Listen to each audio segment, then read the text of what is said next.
Tarlac, mula sa bayan ng San Clemente. Mula rito, sa Puro Elementary School, Pura Tarlac. Sa bayan ng Kapas Tarlac. ako, ang inyong guro,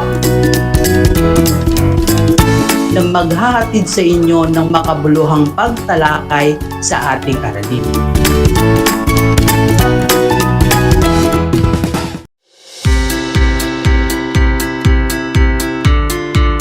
Upang matugunan ang mga kinakaharap na pagsubok ng mga guro at mag-aaral sa gitna ng kasalukuyang pandemya, nagsanib tulong sina Congressman Charlie Cojuangco ng unang distrito ng Tarlac, DEPED Region 3 Regional Director Dr. May B. Eclar at Tarlac Schools Division Superintendent Dr. Ronaldo Pozon para sa isang napapanahong proyekto na tinaguriang Project Shine, Aral TarlakHenyo. Ang mga mag-aaral ng Grade 4 at Grade 5, ganon din ang Grades 8 and 9 sa buong probinsya ng Tarlac, kasalukuyang sumasailalim sa radio-based instruction. Katuwang ang himpilang DZTZ 828 kHz AM at RTV Tarlac, Channel 26. Ang Tarlac po nangunguna po ngayon pagdating po sa radio-based instruction. Marami pong humahanga sa atin. I'm very happy this station, itong DCTC, could reach the whole of Region 3. Hindi natin alam, we are contributing. We are creating a very big dent in the history of Philippine education. And I am proud. I am here in Tarlac. This is the noble cause of education in which you and I, without you knowing it, we are bound to do.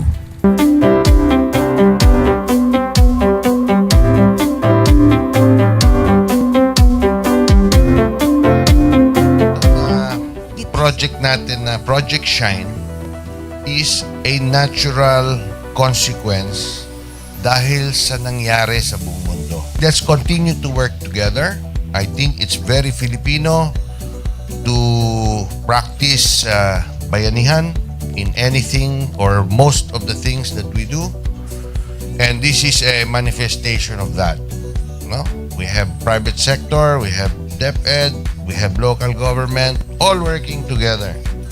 And I hope the parents of some of these children, especially the parents that did not graduate from school or hindi nakapag-aral nung sila ay bata, sana naman gamitin na nila itong opportunity na mag-schooling na rin sila kasama ng mga anak nila para mag-bonding pati ang mga magulang sa mga bata. I look at this as doing God's work. Diba? So if you do God's work, it feels right. It's righteous. It's for good, not for evil. Good morning and happy learning, grade 4. Welcome to Aral TarlakHenyo here on RTV Tarlac, Channel 26. Simulcast over DZTZ 828, Radio Filipino Tarlac. I am Teacher Mercy Pacheco Bognot. This is Alistair Aidatu. I am Marie Josephine B. Andrade. I am Teacher Princess Marie M. Dueñas, and I will be your teacher broadcaster for today.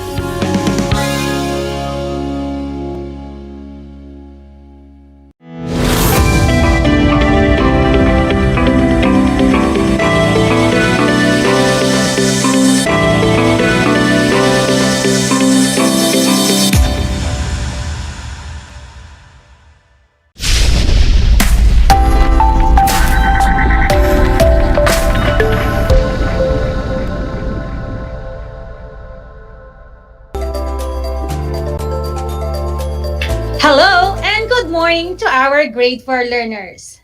Welcome to Aral TarlakHenyo here on RTV Tarlac, Channel 26.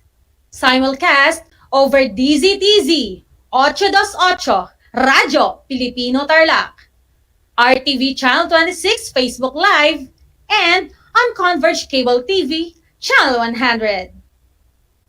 I am Rachel Dimalanta Quaresma, your teacher broadcaster for English 4, giving you this remote radio live broadcast all the way from the municipality of Pura. Hello there, my brilliant grade 4 learners. It's going to be another fun day of learning in English. Today is November 18, 2021. Join me for another 25 minutes of fun-filled learning as we discuss our MELC-based topic for the day. How are you today? Great! I'm happy to know that you are excited to learn from and enjoy today's lesson. Before we begin our lesson, make sure that you are all comfortably seated, far from noise, so you can hear me loud and clear. Be sure to have all the necessary things for our lesson, such as your activity sheet, pen, and paper. I repeat, please have your activity sheets, your pen, and paper.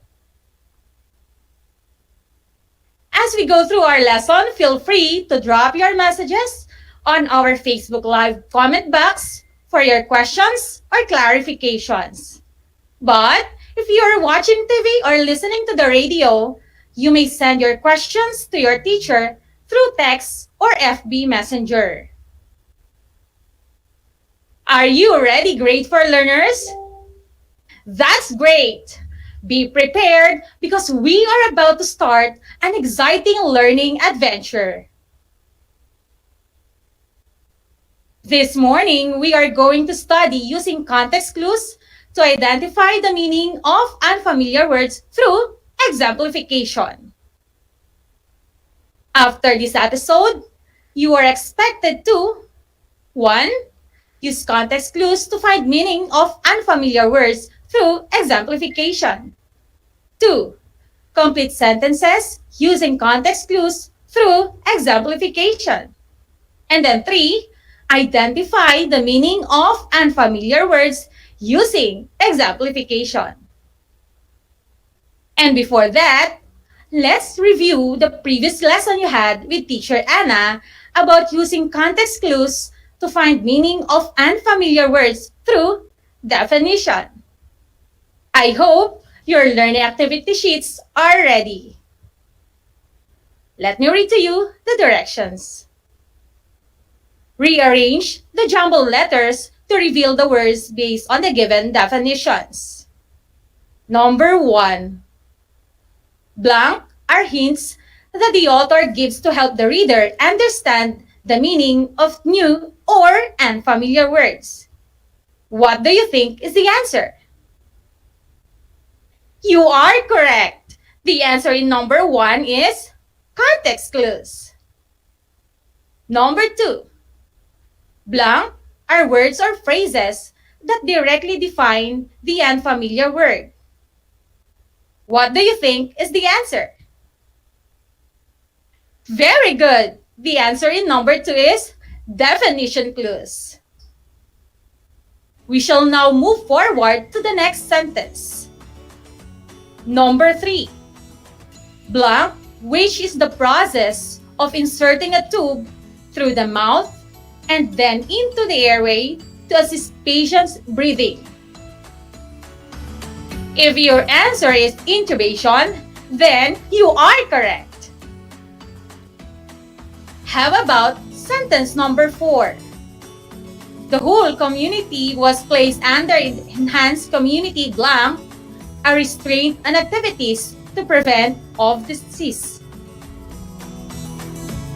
Correct! The answer is quarantine. And for our last sentence, blank is a disease outbreak that spreads across countries or continents. If your answer is pandemic, then you are correct. Did you get all the correct answers? Excellent! I'm glad to find out that you understood your previous lesson. Now, it's time to learn the other type of context clues. And this is through exemplification. Sometimes, when you encounter an unfamiliar or new word in a text, you usually look for a dictionary. Sometimes, you ask for an elder, teacher, or parent to give the meaning of the word. So, if that is the case, why not look for context clues? Again, when we say context clues, these are hints of words within a sentence, paragraph, or passage that reader can use to understand the meaning of new unfamiliar words.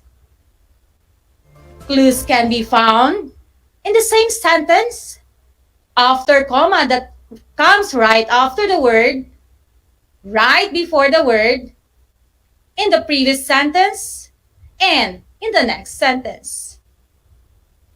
Here are the importance of context clues. First, it increases your vocabulary.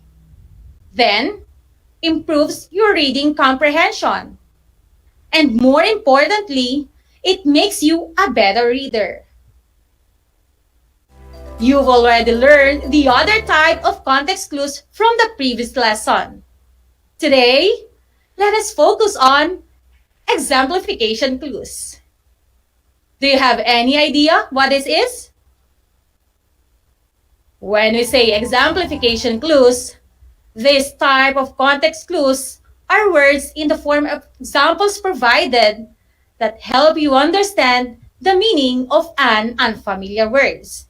I repeat, when we say exemplification clues, this type of context clues are words in the form of examples provided that help you understand the meaning of an unfamiliar words. Also, using examples help the readers explain or analyze the meaning of words. Clues or signal words used or to take note are such as instance, like, including, for example, and types and kinds. Let's study these examples. Number 1. The debris on the basketball court included numerous paper cups, ticket stubs, and cigarette butts. The unfamiliar word here is debris. What could be the context clues to know the meaning of debris? In this sentence, we can determine the word debris based on the examples provided. The example clue here is set off by the signal word included. So, if debris includes numerous paper cups, ticket stubs, and cigarettes, then debris means scattered trashes. Another example of exemplification clue. Number 2, my sister brought treats such as chocolates, candies, and cookies when she came back from the city. What could be the context clues to know the meaning of treats? In this sentence, think and analyze given. We use the signal word such as, and we have the examples such as chocolates, candies, and cookies. With this, we can say that treats are things or items that give reward or great pleasure. Let us have a closer look at the last example. The restaurant's ambience, including its quiet music, flowers, and candlelight, made it a perfect place for Valentine's Day. What could be the context clues to find the meaning of ambience? In this sentence, the word ambience means the character or the atmosphere of the place because of the examples, quiet music, flowers, and candle. The sentence used the signal words including. In order to find meaning of unfamiliar words, we look for examples or exemplification clues. So, is understanding unfamiliar words based on the clues hidden on the sentences simpler for you now? Very good! Now, it's practice time. Put on your thinking caps and let's move on to our first activity. And I bet that you are ready. Let me read the direction. Box the word or phrases that give clues to the meaning of the underlined word. I will read each sentence twice and you have 5 seconds to answer. For item number 1, eating too much processed food like hot dog, tocino, and sausage may be dangerous to your health. Eating too much processed food like hot dog, tocino, and sausage may be dangerous to your health. What are the words that give clue or meaning to the word processed food? Yes, you are correct. The words hot dog, tocino, and sausage. How about in the next sentence? Constellations such as the Little Dipper and the Big Dipper can be seen in the night sky. Constellations such as the Little Dipper and the Big Dipper can be seen in the night sky. The underlined word is constellations. What are the examples clue for this number? Very good! The example clues for this number are the Little Dipper and the Big Dipper. How about in the third sentence? All forms of public transportation, such as a bus, a jeepney, or a tricycle, are on strike today. All forms of public transportation, such as a bus, a jeepney, or a tricycle, are on strike today. The underlined word is transportation. Which phrases serve as clues to give the meaning of the word transportation? You got the correct answer. These clues include such as a bus, a jeepney, or a tricycle. For number 4. What are the examples of condiments based on the given sentence? Condiments such as salt, ketchup, and soy sauce are useful in the kitchen.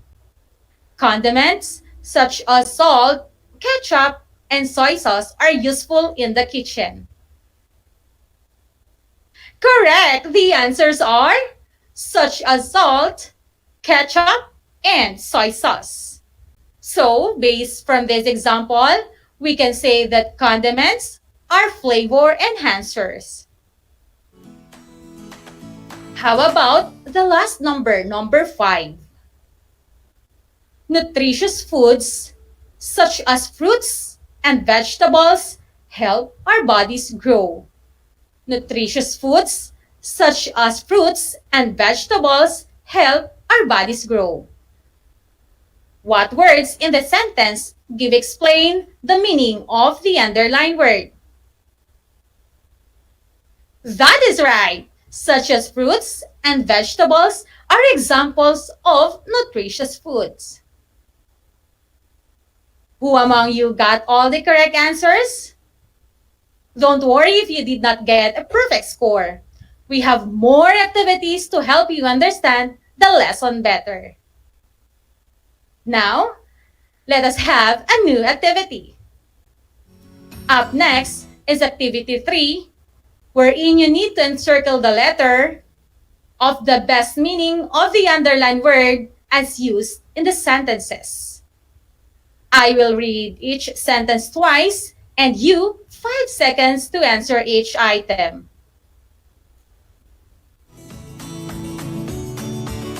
I will give you 5 seconds to answer.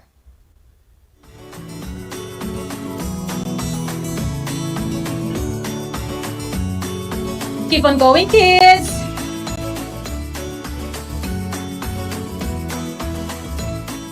Time's up! Let's find out if you got the correct answers. For sentence number 1, fairy tales such as Cinderella and Snow White inspire the child to be kind. Fairy tales such as Cinderella and Snow White inspire the child to be kind. A. Stories. B. Books. C. Toys. D. Notes. The correct answer is letter A. Stories. Very good. How about sentence number 2? An epidemic of certain diseases, such as influenza, occurs rapidly to many people.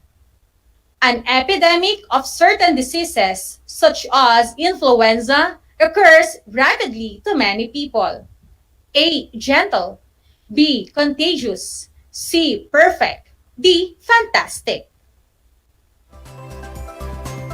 Very good. The correct answer is letter B. Contagious. Next sentence. Fish, whales, and dolphins are aquatic animals. Fish, whales, and dolphins are aquatic animals. A. Land. B. Water. C. Desert. D. Dry. Using the word clue, if your answer is letter B, water, then you are correct. For number 4. Things such as candles, flashlights, and lamps illuminate the room. Things such as candles, flashlights, and lamps illuminate the room. A. Light up. B. Weaken. C. Lower. D. Darken. The correct answer here is A. Light up.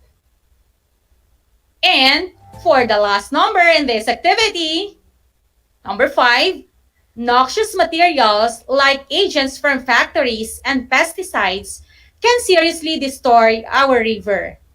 Noxious materials like agents from factories and pesticides can seriously destroy our river. A. Pleasant. B. Harmful. C. Safe. D. Brilliant. The correct answer here is B. Harmful. How was your score? Did you get a perfect score? Excellent grade for learners. If you did not get a perfect score, do not worry because there is still room for improvement and we still have an activity to accomplish. Hence, we will now move forward to our next activity and let me read the directions. Use the context clues in each sentence to supply the missing word. Get your answer from the frame. Here are the words from the box. Device, vital, tangible, beverage, dairy. Here are the sentences. You may start answering. I will give you 5 seconds to answer.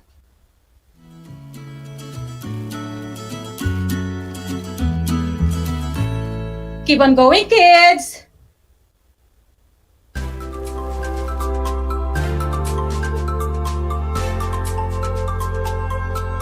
You are almost done. Time's up! Are you still with me, children?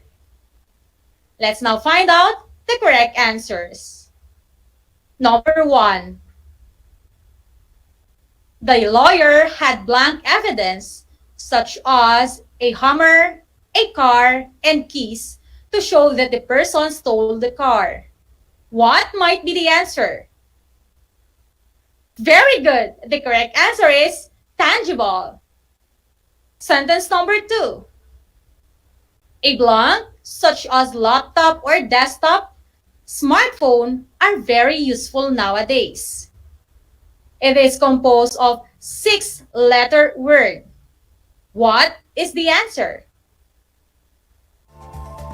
Correct. The answer is device. Number 3. People have the same blank needs such as food, water, air, and shelter. People have the same blank needs such as food, water, air, and shelter. What is the answer? Amazing! The correct answer is vital. Number 4. You may select any blank like pineapple juice, mango juice, or calamansi juice in the food service. You may select any blank like pineapple juice, mango juice, or calamansi juice in the food service. If your answer is beverage, then another correct answer.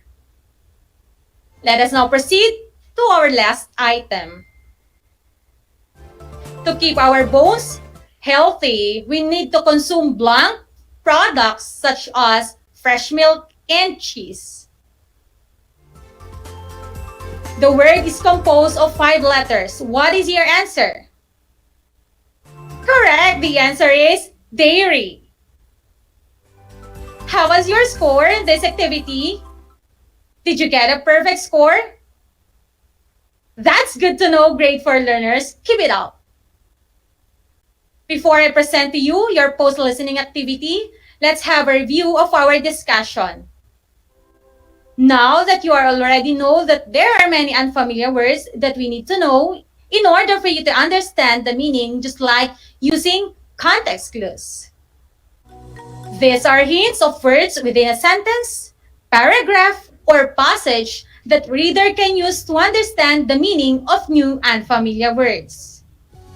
Clues can be found in the same sentence, after comma that comes right after the word, right before the word, in the previous sentence, and in the next sentence. Remember that words are very powerful. They have many meanings that differ when we use in a sentence. Exemplification clues is a type of context clues which are words in the form of examples provided that help you understand the meaning of an unfamiliar words. Clues are signal words used such as instance, like, including, for example, and types and kinds. And for our post-listening viewing activities, and this will also serve as your off-air activity, let me read the direction. Complete the table by writing the unfamiliar word, type of context clues used, and the meaning of the word as shown in the given sentences. The first one is done for you. If you find it hard to accomplish them, you may ask some help from your family members or your teacher advisor. Our lesson in English 4 has just ended. You may now start working on the other parts of learning activity sheet to enhance your skills. It was really fun learning with you with the lessons and activities we accomplished together. There you have it, grade 4 learners. Once again, you are tuned in to Aral TarlakHenyo here on RTV Tarlac, Channel 26. Simulcast over DZTZ, 828, Radyo Pilipino Tarlac, RTV Channel 26 Facebook Live, and on Converge Cable TV Channel 100. I hope you learned a lot from today's discussion. See you on our next episode. I am Rachel Di Malanta Quaresma, your teacher broadcaster for today. Before I end, take this saying from Carl Rogers. The only person who is educated is the one who has learned and how to learn and change. Thank you and God bless you all.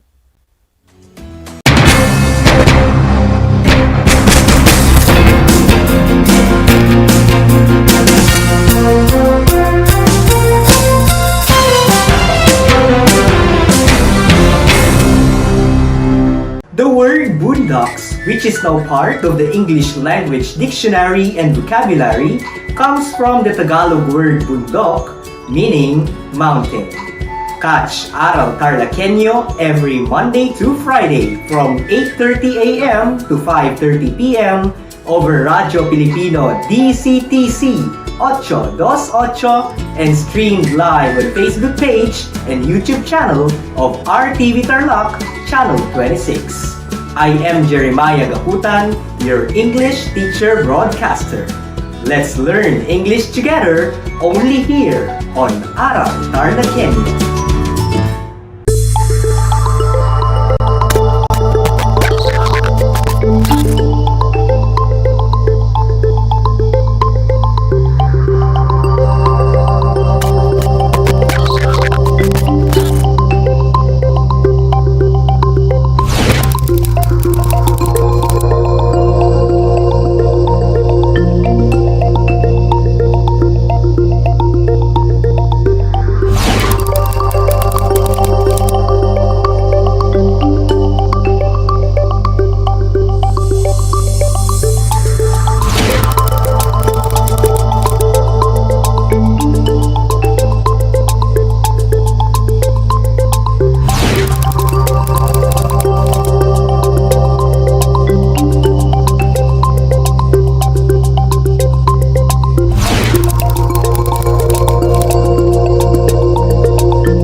Alam niyo ba na ang jeep ay ang pinakasikat na uri ng transportasyon sa Pilipinas?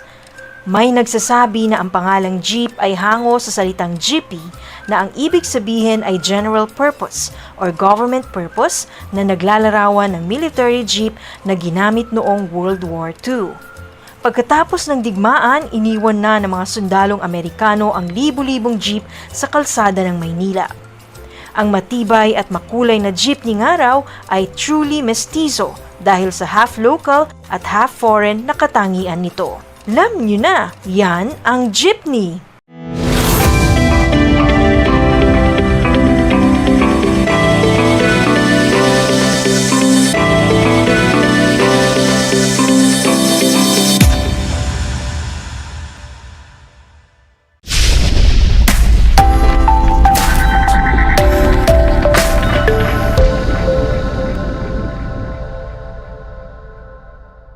Mapagpalang umaga sa ating magigiliw na mga estudyante ng ika-4 na baitang.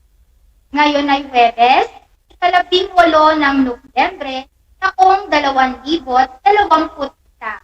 Nandito tayo ngayon, nagsisikap at nagpupunyagi na maging makadiyos, makatao, makakalikasan at makabansa.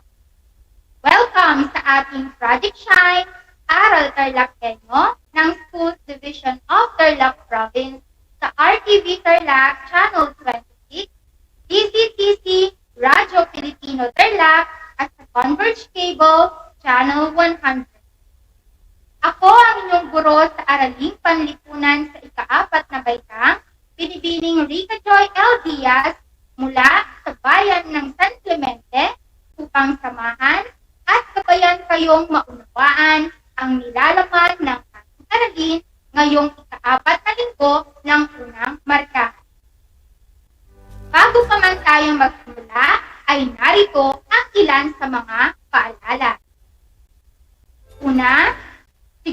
maging nasa komportableng lugar kayo sa kasalukuyan at malinaw na naririnig ang ating talakayan. Ikalawa, mas maigi na tapos na kayong kumain dahil mas magiging alerto at madali niyong maintindihan ang ating leksyon kung may laman ang inyong mga tiyan. At ikatlo, ihanda ang inyong mga isipan at kakailanganing gamit para sa talakayan natin sa araw na ito, gaya ng sagutang papel, ballpen, at ang inyong learning activity sheet sa araling panlipunan. Sa umagang ito, ang ating aralin ay mga pakinabang na pang-ekonomiko ng mga likas na yaman. Sa module na ito ay inaasahan ang mga layuning, maiisa-isa ang iba't ibang pakinabang pang-ekonomiko ng mga likas na yaman ng bansa at maipaliliwanag ang iba't ibang pakinabang pang-ekonomiko ng mga likas na yaman ng bansa. Mas mauunawaan pa ninyo ang mga konseptong ito habang nagpapatuloy tayo sa ating aralin. Kaya, manatiling nakatutok at pakinig ng mabuti. Mangyaring kunin ang inyong panulat at sagutang papel. Isang paalala lamang, pagkatapos ng ating mga aktibidad, maging matapat sa pag-check sa inyong mga kasagutan. Naiintindihan ba, mga bata? Bago pa man tayong magsimula sa ating paksang tatalakayin, magbalik-aral muna tayo sa inyong aralin noong nakaraan. Panuto, isulat ang KP sapat lang kung ito ay katangiang pisikal ng Pilipinas at HKP kung hindi ito katangiang pisikal ng Pilipinas. Isulat ang tamang sagot sa sagutang papel. Una, dalampasigan.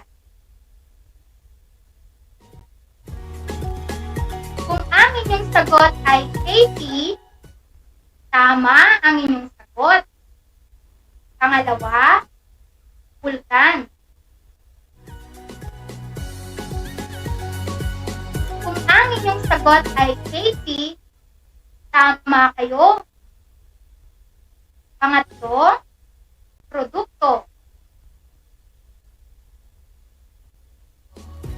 Kung ang inyong sagot ay HKP, magaling. Pang-apat, talon. Kung ang inyong sagot ay KP, tama ang inyong sagot. At panglima, kabundukan. Kung ang inyong sagot ay KP, tama ang inyong sagot. Mahusay, mga bata. Ilan ang nakuha ninyo, mga bata? Aba, talaga namang naaalala pa ninyo ang inyong nakaraang aralin. Mahusay. Ngayon, ating pag-aralan ang mga pakinabang na pang-ekonomiko ng mga likas na yaman.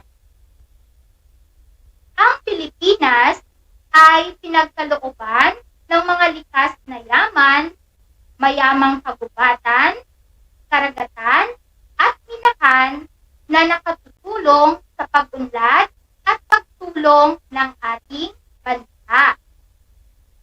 Ang ating pamahalaan ay ang pangunahing nangangalaga at naglilinaw ng mga likas na yaman na ito upang maging kapaki-pakinabang sa pag-unlad ng ekonomiya at mga mamamayan nito.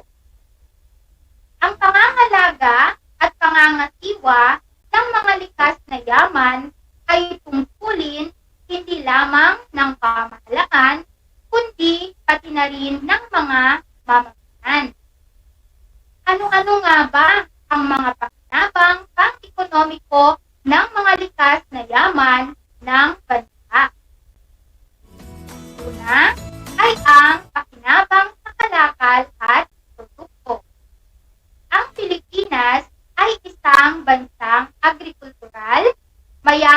yamang lupa, yamang tubig, gubat at mineral, kaya naman iba-ibang produkto ang matatagpuan dito.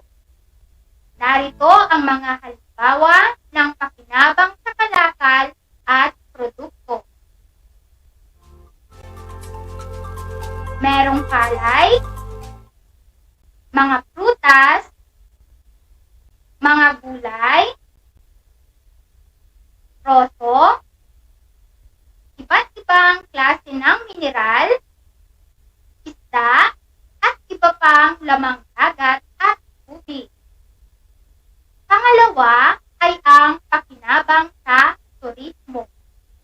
Bukod sa kalakal at produkto, likas na yaman din ang pagkakaroon ng magagandang tanawin ng Pilipinas.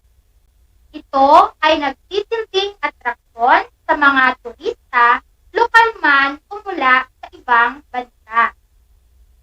Dinarayo ang mga dalampasigan, katulad ng Boracay sa Aklan at Baler Beach sa Aurora dito sa ating rehiyon.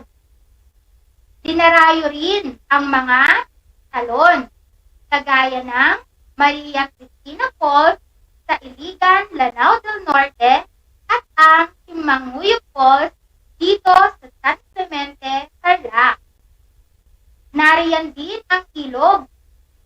Kilalang-kilala ang Pilipinas sa Palawan Underground River at nariyan din ang Nambalan River dito sa bayan ng Mayantok, Tarlac. Nariyan din ang ating mga kabundukan, kagaya ng Mount Pulag, ang pinakamataas na bundok sa Luzon, at ang Duwag dito sa San Clemente, Tarlac. Mayroon ding mga bulkan ang ating bansa, kagaya ng Bulkang Mayon sa Albay at ang Bulkang Pinatubo sa Zambales. Marami din ang mga makasaysayang lugar dito sa ating bansa. Ilan lamang sa mga ito ay ang Rizal Park, Intramuros, at ang Papas Fry dito sa Tarlac. Ikatlong pakinabang ay ang pakinabang sa enerhiya. Pinagkukunan din ng enerhiya ang likas na yaman ng bansa. Isa itong malaking bagay na nakatutulong sa ating ekonomiya. Tinatatakbo ang planta ng kuryente sa pamamagitan ng tubig mula sa talon ng Maria Cristina, lawa ng Kaliraya, at ang lakas ng hangin sa Banggi, Ilocos Norte sa pamamagitan ng windmill. O hayan mga bata, inyo nang natutunan ang iba't ibang pakinabang pang-ekonomiko ng mga likas na yaman ng ating bansa. Sa pagkakataong ito, alamin natin kung ano-ano ang mga konseptong naaalala at natutunan ninyo sa ating aralin. Handa na ba kayo? Ihandang muli ang inyong learning activities, ballpen at papel para sa unang gawain. Para sa inyong unang gawain, narito ang panuto. Lagyan ng check kung tama ang ipinakahayag sa bawat pangungusap at X kung mali. Isulat ang sagot sa sagutang papel. Una, ang Pilipinas ay sagana sa likas na yaman. Ang Pilipinas ay sagana sa likas na yaman.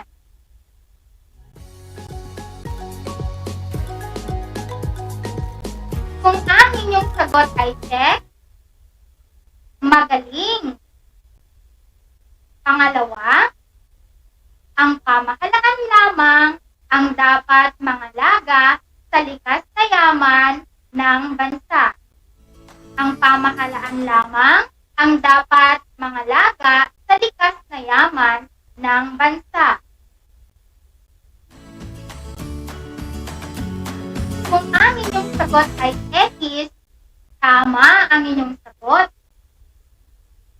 Pangatlo, nakatulong sa pag-unlad ng ekonomiya ang mga likas na yaman ng bansa. Nakatutulong sa pag-unlad ng ekonomiya ang mga likas na yaman ng bansa.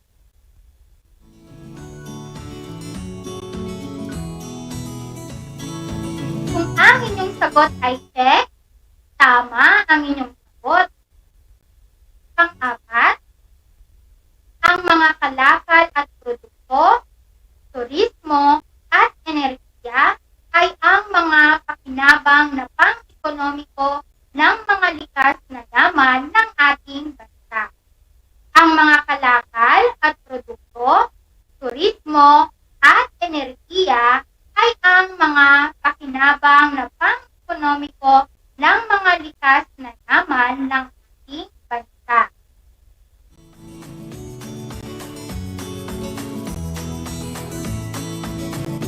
Kung ang inyong sagot ay X, magaling. At panglima, walang mapagkukunan ng hanap buhay mula sa mga likas na yaman ng bansa. Walang mapagkukunan ng hanap buhay mula sa mga likas na yaman ng bansa.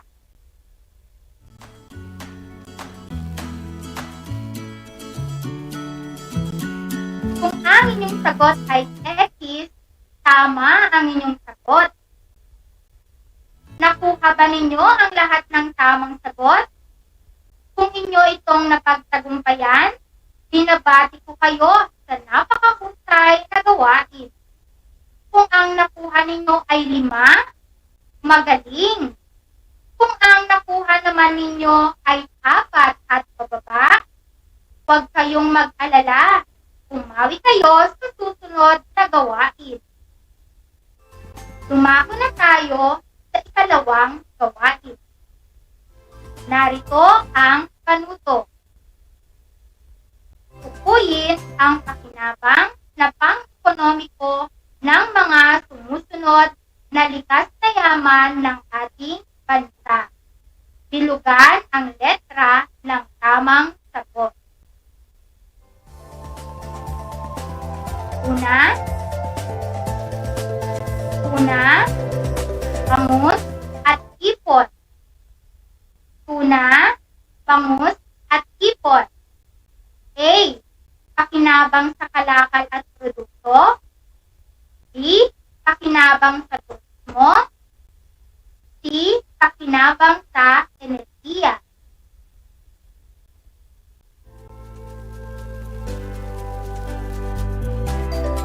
Kung ang inyong sagot ay letrang A, mahusay mga bata. Pangalawa, bundok, apo. Bundok, apo. A.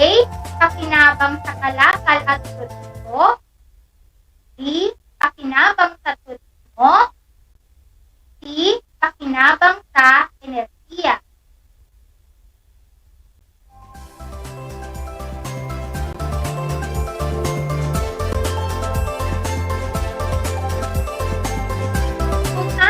Sagot ay letrang B, magaling mga bata. Pangatlo, lawa ng kaliraya. Lawa ng kaliraya. A. Pakinabang sa kalakal at produkto. B. Pakinabang sa turismo. C. Pakinabang sa enerhiya.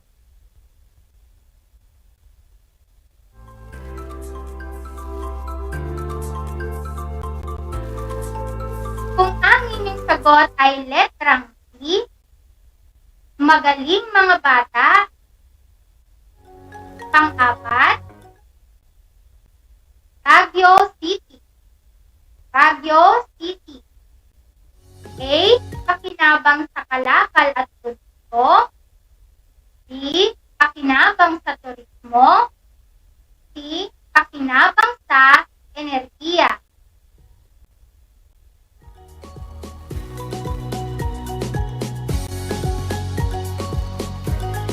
ang inyong sagot ay letrang D, tama kayo.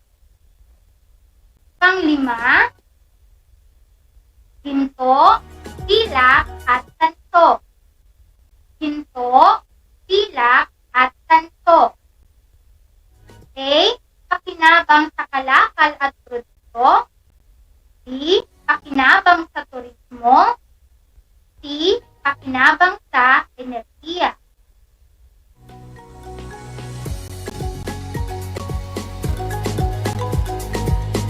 Kung ang inyong sagot ay letrang A, magaling mga bata. Nakuha ba ninyo ang lahat ng tamang sagot? Kung inyo itong napagtagumpayan, binabati ko kayo sa napakahusay na gawain. Kung ang nakuha ninyo ay 5, magaling. Kung ang nakuha naman ninyo ay 4 at pababa, huwag kayong mag-alala. Umawi kayo sa susunod na gawain. Dumako na tayo sa ikatlo at huling gawain. Narito ang panuto.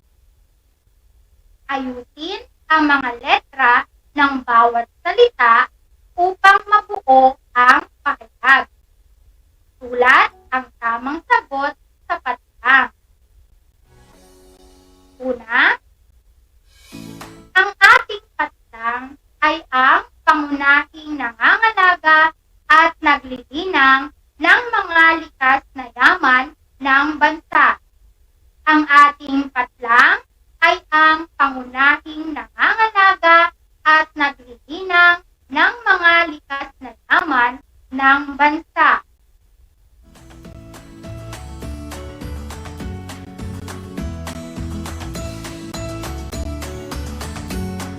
Kung ang inyong sagot ay pamahalaan, magagaling kayo mga bata.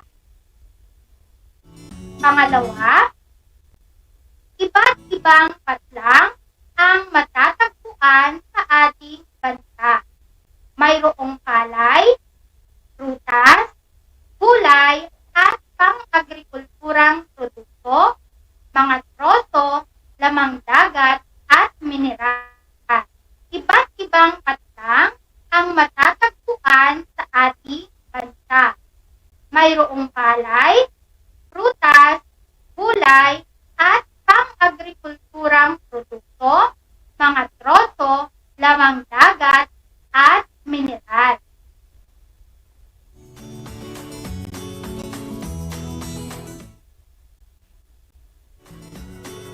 Kung ang inyong sagot ay produkto, mahusay. Pangatlo, isa rin ang patlang sa may malaking ambag sa ating pagsunlat sapagkat nahihikayat ang mga dayuhan na pumasyal sa ating magagandang tanawin at makasaysayang lugar ng bansa. Isa rin ang patlang sa may malaking ambag sa ating pagsunlat sapagkat nahihikayat ang mga dayuhan na pumasyal sa ating magagandang tanawin at makasaysayang lugar ng bansa.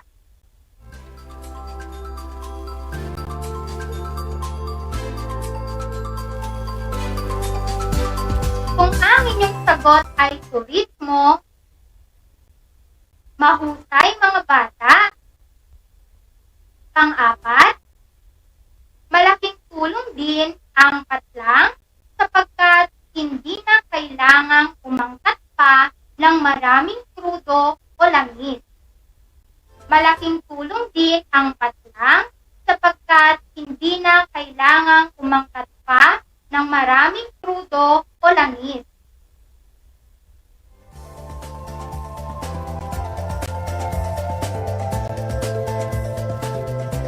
Kung ang inyong sagot ay enerhiya, magaling mga bata.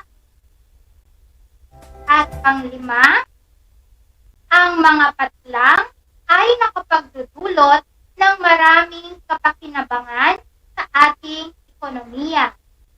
Ang mga patlang ay nakapagdudulot ng maraming kapakinabangan sa ating ekonomiya.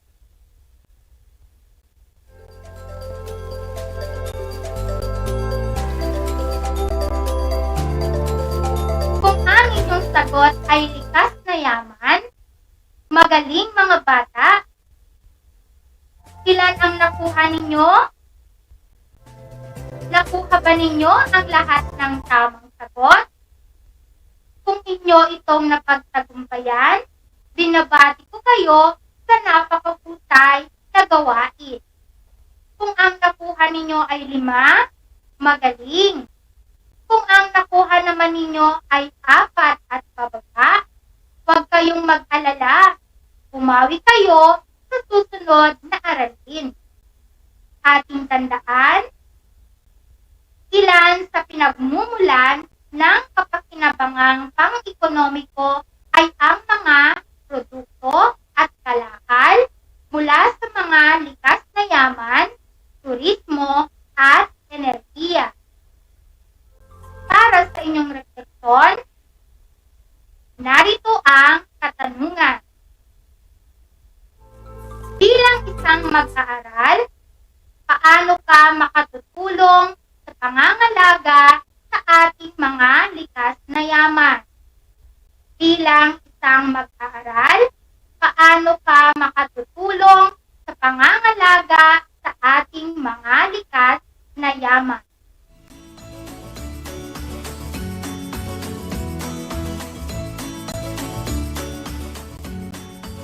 Dito na nagtatapos ang aralin natin sa umagang ito. Patuloy sa pakikinig sa Aral TarlakHenyo dito sa DZTC Radyo Pilipino Tarlac at sa inyong panonood sa RTV Tarlac Channel 26, RTV Tarlac Channel 26 Facebook page at sa Converge Cable Channel 100. Inaasahan ko na kayo'y natuto sa talakayan natin sa umagang ito. Muli, ako ang inyong guro sa Araling Panlipunan sa ika-4 na baitang, Pinipining Rica Joy L. Diaz mula sa bayan ng San Clemente na nagsasabing, ang pag-aaral ng Araling Panlipunan ay daan sa pagiging makadiyos, makatao, makakalikasan, at makabansa.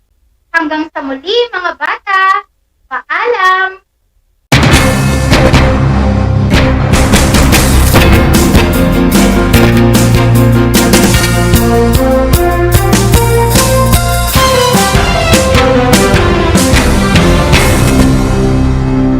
Alam niyo ba na ang gitnang Luzon ay tinaguri ang banga ng bigas ng bayan o kamalig ng palay ng Pilipinas dahil dito nagmumula ang malaking produksyon ng bigas sa ating bansa. Ito ay binubuo ng mga lalawigan ng Aurora, Bataan, Pampanga, Nueva Ecija, Zambales at Tarlac. Ugaliin nating manood ng Aral TarlakHenyo Lunes hanggang Biyernes alas 8:30 ng umaga hanggang alas 5:30 ng hapon. Ako si Binibining Pia Izrin Capiral, ang inyong teacher broadcaster sa Araling Panlipunan dito sa Project Shine Aral TarlakHenyo. Lagi nating tandaan ang pag-aaral ng Araling Panlipunan ay tungo sa daan ng pagiging makadiyos, makakalikasan, makatao at makabansa.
ba na ang Pilipinas ay mayroong 7,641 islands? Mula sa bilang na 7,107 islands, nadagdagan ito ng 534 na isla noong 2017. Tanging 2,000 lamang sa mga islang ito ang natitirhan. Alam nyo na! Yan ang mga isla sa Pilipinas. I'm back! This is Orzi, your teacher broadcaster. Magandang araw mga kapantas!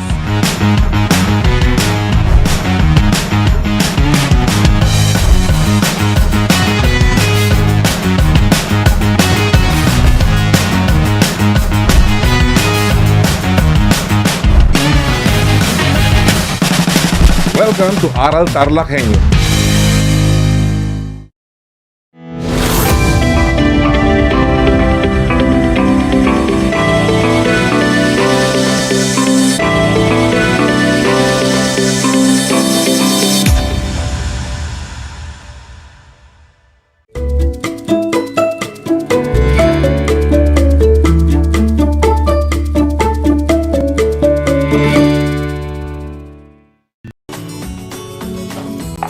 Isang magandang araw sa inyong lahat, lalong-lalo na sa mga magulang at minamahal naming mga mag-aral sa ika-4 na baitang. Ito ang Aral TarlakHenyo dito sa RTV Tarlac, Channel 26 at sa bayang naririnig sa DZTC 828 Radyo Pilipino Tarlac. Sa episode na Aral TarlakHenyo para sa School Home Integration ng DEPED Schools Division of Tarlac Province. At napapanood rin tayo via Facebook livestream at Converge Cable TV Channel 100. Ako ang inyong guro sa edukasyong pantahanan at pangkabuhayan, Agriculture 4. Ako ang gagabay sa inyo at sa inyong mga aralin.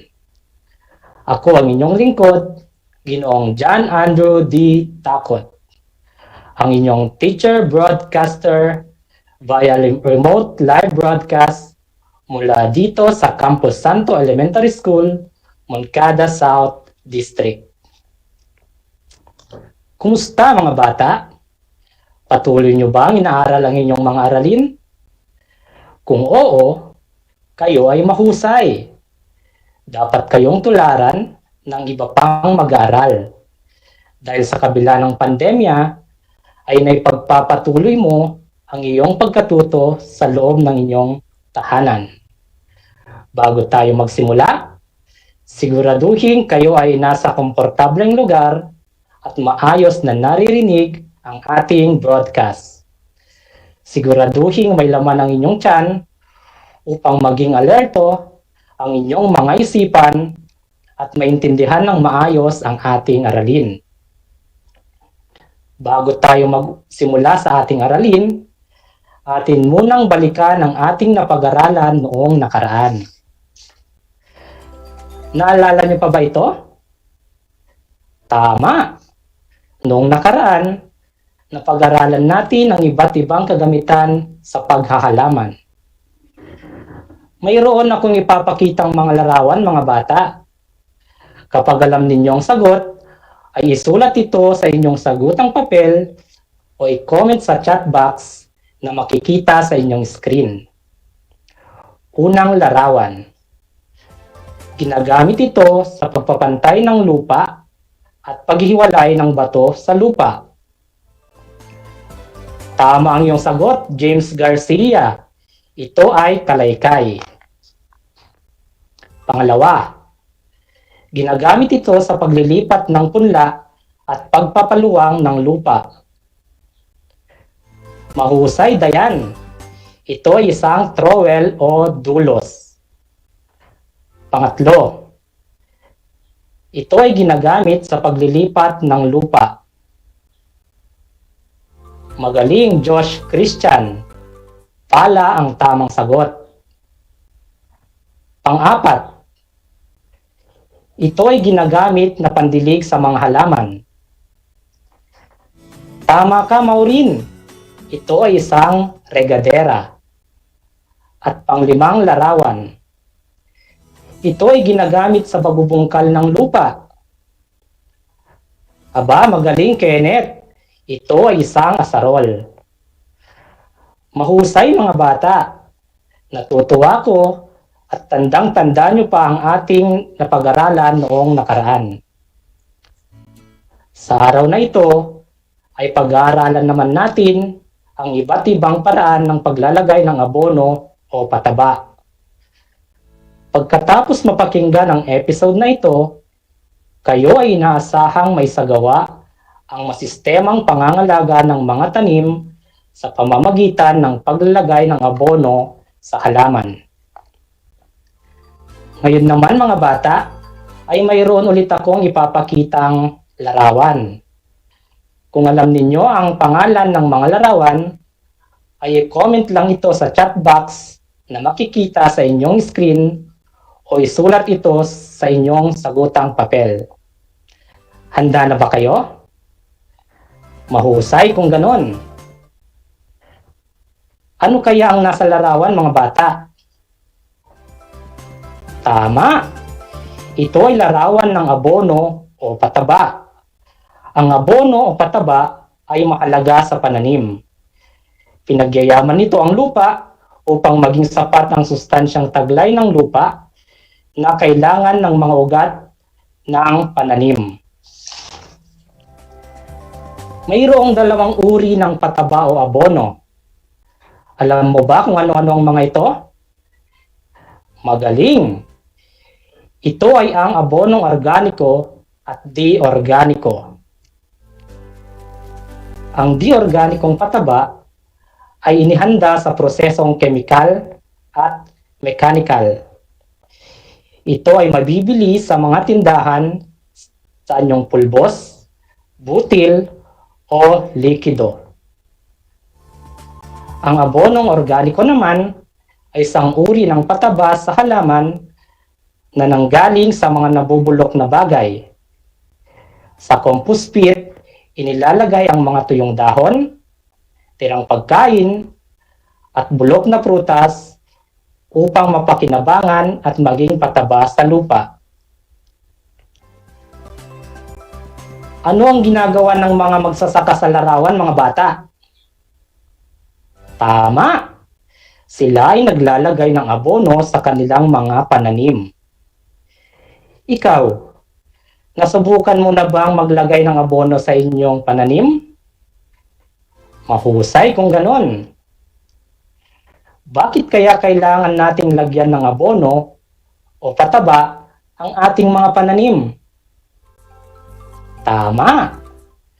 Mainam na maglagay ng mga abono sa mga pananim upang lumaki ang mga pananim na malusog at makapagbigay ng maganda at sariwang bunga. Ito ay nakakatulong upang mapaganda ang kalidad o uri ng lupang pagtataniman. Ang pinakamagandang panahon ng paglalagay ng pataba o abono ay habang maliit pa ang tanim, kung saan kailangan ng tanim ang sustansya mula sa lupa. Maaari ring maglagay ng pataba bago magtanim, habang nagtatanim, o pagkatapos magtanim. Ngayong alam mo na ang kahalagahan ng abono, atin namang alamin ang iba't ibang paraan ng paglalagay ng abono. Alam mo ba kung ano-ano ang mga ito? Tama! Ang mga paraan sa paglalagay ng abono ay ang broadcasting method, side dressing method, foliar application method, ring method, at basal application method. Ang broadcasting method ay isang paraan ng paglalagay ng abono na kung saan ang pataba o abono ay ikinakalat sa ibabaw ng lupa. Ito ay ang paraan na ginagamit sa malalawak na taniman tulad ng palayan o maisan. Maraming abono o sako-sako ng pataba ang kinakailangan at ang abono ay isinasabog sa lupa. Susunod na paraan ng paglalagay ng abono ay ang side dressing method. Sa side dressing method, ang abonong organiko o pataba ay inilalagay sa lupa malapit sa ugat ng halaman sa pamamagitan ng kamay o isang kagamitang nakalaan para dito. Ito ay kadalasang ginagawa sa mga halaman na nakatanim ng pahilera at hindi pa isa-isa. Mainam na gamitin ang side dressing method sa ating mga tanim tulad ng papaya, talong, sitaw, okra, mais, o iba pang mga pananim na nakahilera. Ang foliar application method naman ay ginagawa sa pamamagitan ng pagdidilig o pag-spray ng abono sa mga dahon ng halaman. Sa paraang ito, ang abono ay inihahalo sa tubig at inilalagay sa isang sprayer. Ang isa pang paraan ng paglalagay ng abono ay ang ring method o paraang pabilog. Ang paraan ng paggawa nito ay humukay ng pabilog sa paligid ng tanim na may layong kalahati hanggang 1 pulgada mula sa puno o tangkay. Pagkatapos, ilagay ang pataba sa lugar na hinukay. At panghuli, takpan ng lupa ang inilagay na pataba. Ang panghuling paraan naman ay ang basal application method. Ang basal application method ay ang paglalagay ng abono sa pamamagitan ng paghahalo sa lupa bago itanim ang halaman.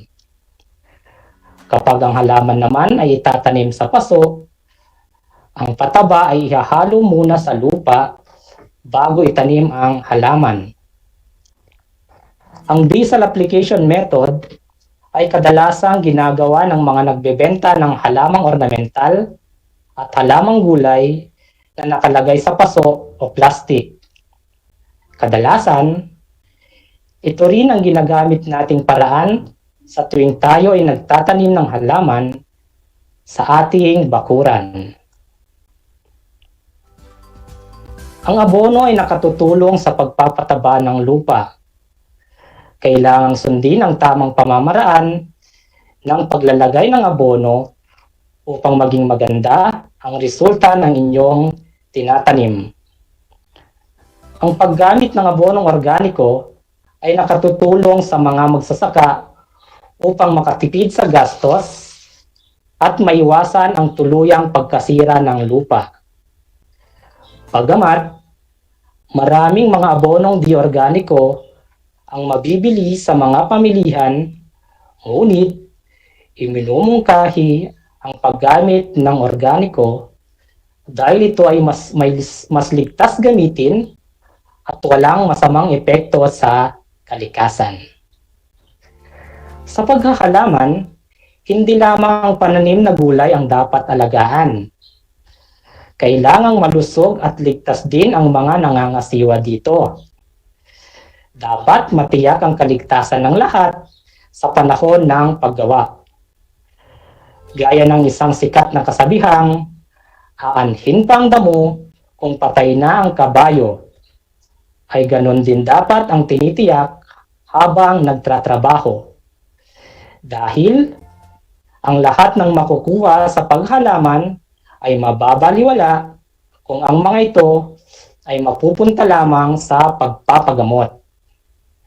Kaya naman, mahalagang alamin ang mga bagay na dapat isaalang-alang upang maiwasan ang aksidente o pagkakasakit habang ginagawa ang masistemang paraan ng paglalagay ng abono. Narito ang mga sumusunod na pamantayan na dapat sundin sa paglalagay ng abono. Una, gumamit ng mga kasangkapang nasa maayos na kondisyon. Pangalawa, tiyaking angkop ang mga kasangkapang gagamitin. Pangatlo, gumamit ng personal protective equipment o PPE gaya ng mask, guwantes, at bota. Pang-apat, gumamit ng sombrero o anumang pantakip sa ulo, lalo na kung matindi ang sikat ng araw. Panglima, iwasan ang pagkakamot o pagkukusot ng mata habang naglalagay ng abono. Pang-anim, hugasang mabuti at itago ang mga kasangkapang ginamit sa permanenteng lugar upang hindi ito masira at makaaksidente. At pang-pito, pagkatapos maglagay ng abono, ay huwag kalimutang maghugas ng kamay at maligo. Natandaan ba ninyo ang lahat ng mga paraan sa paglalagay ng abono, mga bata? Upang lubusan mo itong matandaan, isa-isahin nating muli ang iba't ibang paraan ng paglalagay ng abono. Maaari mo itong isulat sa inyong notebook o i-screenshot sa inyong cellphone upang hindi mo ito makalimutan. Mga iba't ibang paraan sa paglalagay ng abono. Una, broadcasting method. Pangalawa, side dressing method. Pangatlo, foliar application method. Pang-apat, ring method o paraang pabilog. At panglima, basal application method. Mga bata, laging tandaan, upang magkaroon ng magandang ani, dapat isaalang-alang ang masistemang pangangalaga ng tanim. Kailangang alagaan ang lupang taniman upang ang mga gulay ay mabuhay, lumago, at maging malusog. Sundin ang tamang pamamaraan ng paglalagay ng abono at gawin ito sa ligtas na pamamaraan. Sa puntong ito, ay oras na para sukatin ang ating kaalaman. Ihanda na ang ballpen at papel at huwag kalimutang isulat ang pangalan at petsa ngayong araw. Lagyan ng bilang 1 hanggang 5 at makinig sa panuto. Narito ang panuto. Isulat ang titik ng tamang sagot. Una, ito ay isang paraan ng paglalagay ng abono na kung saan inihahalo ang pataba sa lupa bago itanim ang halaman. Uulitin ko, ito ay isang paraan ng paglalagay ng abono na kung saan inihahalo ang pataba sa lupa bago itanim ang halaman. A. Basal application method. B. Foliar application method. C. Side dressing method. Pangalawa, ang abono ay nilalagay sa lupa malapit sa ugat ng halaman sa pamamagitan ng kamay o isang kagamitang nakalaan para dito. Ang abono ay nalalagay sa lupa malapit sa ugat ng halaman sa pamamagitan ng kamay o isang kagamitang nakalaan para dito. A. Basal application method. B. Side dressing method. Or C. Broadcasting method. Pangatlo, paraan ng paglalagay ng pataba na kung saan ang pataba ay ikinakalat sa ibabaw ng lupa. Ito ang paraang ginagamit sa malalawak na taniman. Paraan ng paglalagay ng pataba na kung saan ang pataba ay kinakalat sa ibabaw ng lupa. Ito ang paraang ginagamit sa malalawak na taniman. A. Ring method. B. B. Broadcasting method. Or C. Foliar application method. Pang-apat, ito ay ginagawa sa pamamagitan ng pagdidilig o pag-spray ng abono sa mga dahon ng halaman. Ito ay ginagawa sa pamamagitan ng pagdidilig o pag-spray ng abono sa mga dahon ng halaman. A. Ring method. B. Basal application method. Or C. Foliar application method. Panglima, ito ay isang paraan ng paglalagay ng abono na kung saan humuhukay ng pabilog sa paligid ng tanim na may layong kalahati hanggang 1 pulgada sa puno o tangkay. Ito ay isang paraan ng paglalagay ng abono na kung saan humuhukay ng pabilog sa paligid ng tanim na may layong kalahati hanggang 1 pulgada sa puno o tangkay. A. Ring method. B. Basal application method. Or C. Foliar application method. Tignan natin kung tama ang inyong mga kasagutan. Para sa unang bilang, ang tamang sagot ay titik A. Pangalawa, titik B. Pangatlo, titik B. Pang-apat, titik C. At panglima, titik A. Tama ba ang inyong mga kasagutan, mga bata? Magaling!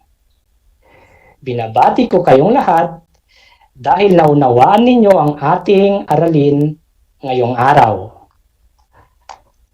Para naman sa inyong takdang aralin sa ating leksyon sa araw na ito, isagawa ang iba't ibang paraan ng paglalagay ng abono.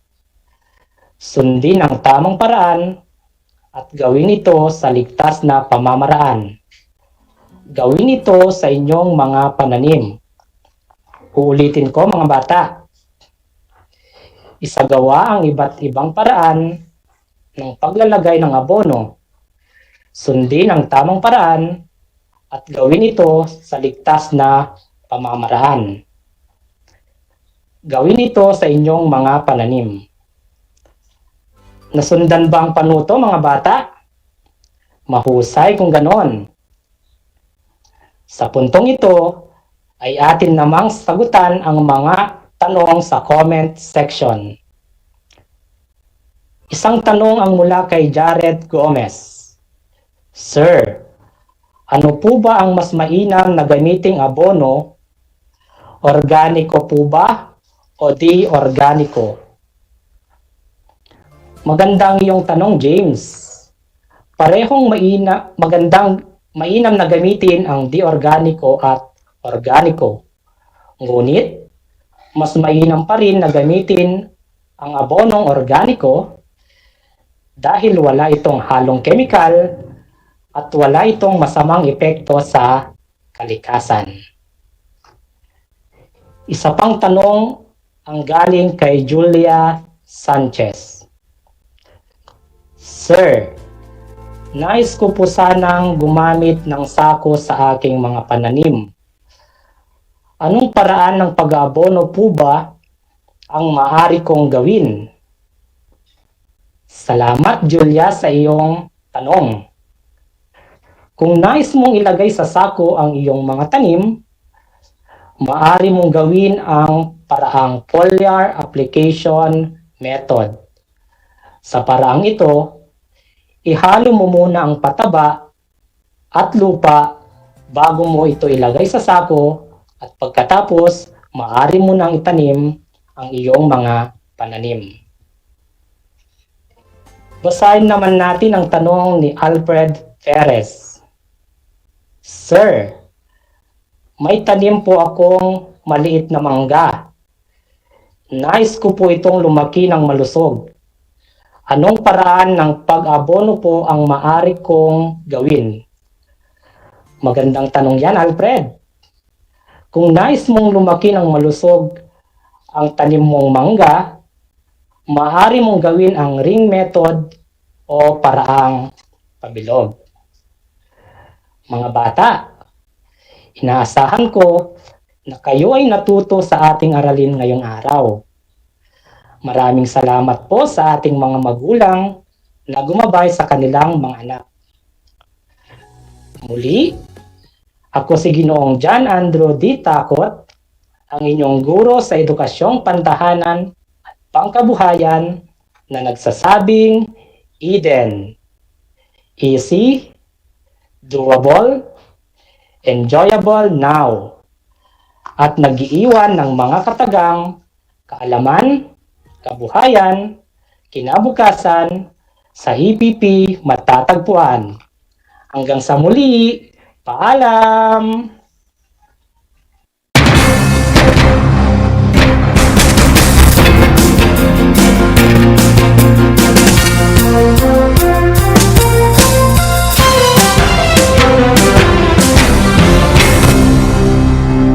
Nais mo bang magpabakuna?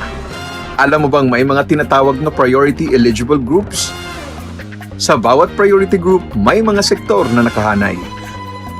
Kung ikaw ay kabilang dito, wag nang magdalawang isip pa. Halina't magpabakuna na.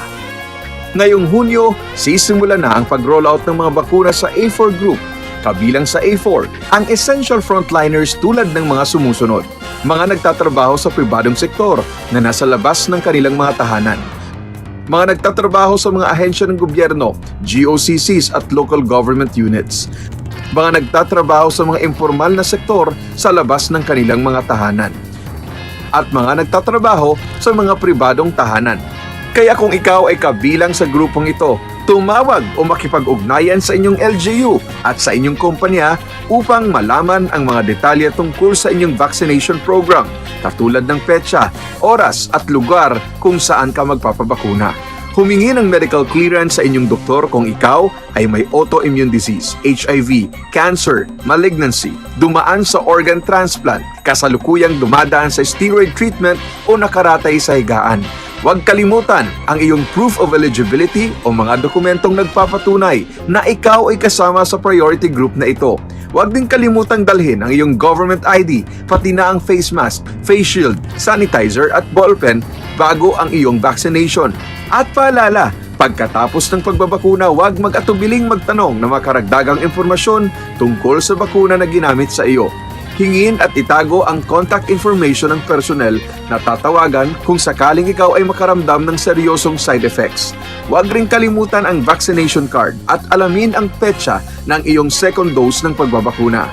Higit sa lahat, ugaliin pa rin sundin ang minimum public health standards tulad ng wastong paghuhugas ng kamay, pagpapanatili ng safe physical distancing at pagsusuot ng face mask at face shield.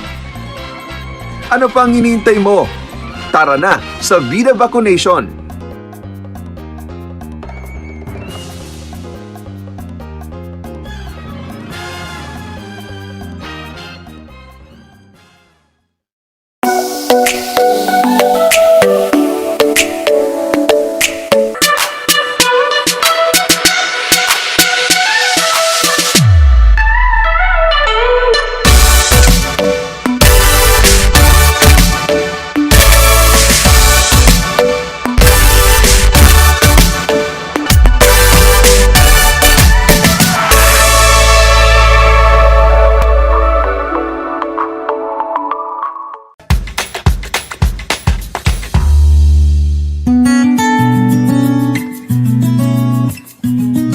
Alam niyo ba na ang kinikilalang Guinness Book of World Records holder bilang pinakamaliit na commercially harvested fish ay isang sinarapan? Ito ay matatagpuan lamang sa Pilipinas, sa Lake Buhi sa Bicol River. Isa itong uri ng goby na may transparent na katawan na may sukat na 12.5 mm. Alam mo na Yan ang sinarapan. Kumusta mga giliw kong tagapakinig? Nagbabalik ang inyong paaralang panghimpapawid Aral TarlakHenyo sa RTV Tarlac, Channel 26 at sa bayang naririnig sa DCTC 828 Radyo Pilipino Tarlac. Tayo rin ay napapanood sa FB Live ng RTV Tarlac Channel 26. Sumasahimpapawid mula sa bayan ng Pura Tarlac, mula sa bayan ng San Clemente, mula rito sa Puro Elementary School, Pura Tarlac, sa bayan ng Kapas Tarlac. Ako, ang inyong guro, na maghahatid sa inyo ng makabuluhang pagtalakay sa ating aralin.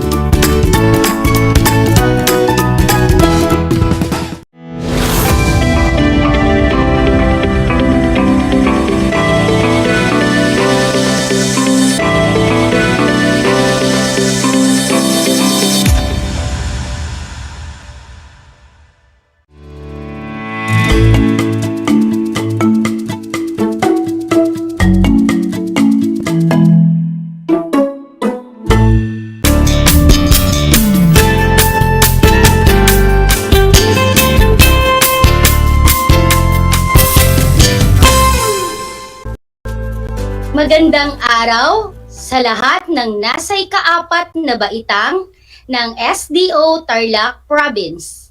Kumusta kayo? Ito ang inyong silid-aralan sa Himpapawid, ang Aral TarlakHenyo na napapanood sa RTV Tarlac Channel 26 at sa FB Live ng official page ng Aral TarlakHenyo. Ito rin ay sabayang naririnig sa DCTC 828 Radyo Pilipino Tarlac.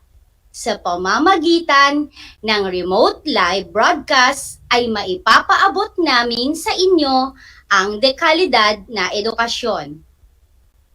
Ngayon ay ika-18 ng Nobyembre 2021 sa ganap ng ika-10 ng umaga. Dalangin ko ang bawat batang TarlakHenyo ay handang-handa na sa pakikinig, panonood, at pag-aaral sa umagang kaysaya at punong-puno ng biyaya. Ito ang inyong kabalikat sa edukasyon na naghahatid ng kaalaman upang kayo ay matuto. Ako si Ginang Rosel G. Domingo, ang inyong teacher broadcaster na magtuturo ng isang makabuluhang aralin. Samahan niyo akong tuklasin ang masayang mundo ng musika. Ako ay may nilikhang awit para sa ating masayang pag-aaral. Tara at sundan niyo ako.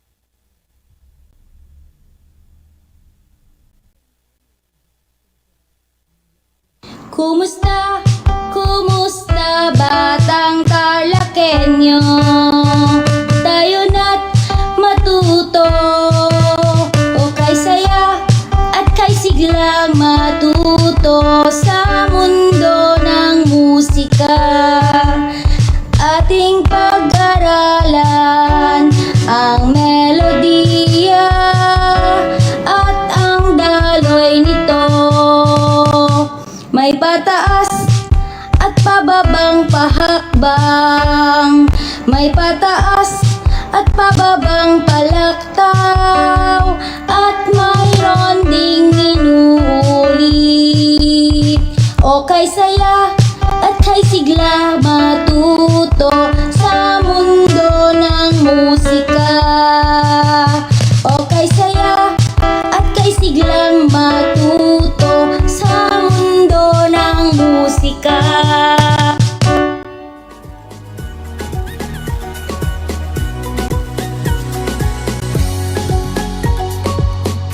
Sa pagkakataong ito, maaari na ninyong kunin ang inyong mga compendium of notes o learning activity sheet sa Musika 4 para sa ating aralin ang daloy ng melody.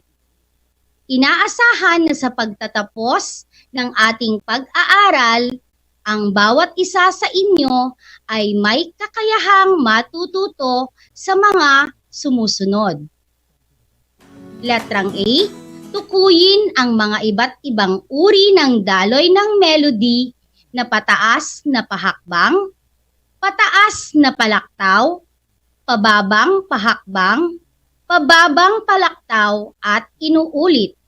Sa letrang B, nakakaguhit ng mga note na nagpapakita ng mga daloy ng melody at higit sa lahat, nabibigyang halaga ang kapwa sa pamamagitan ng pagsunod sa daloy ng melody na nangyayari sa buhay ng bawat isa.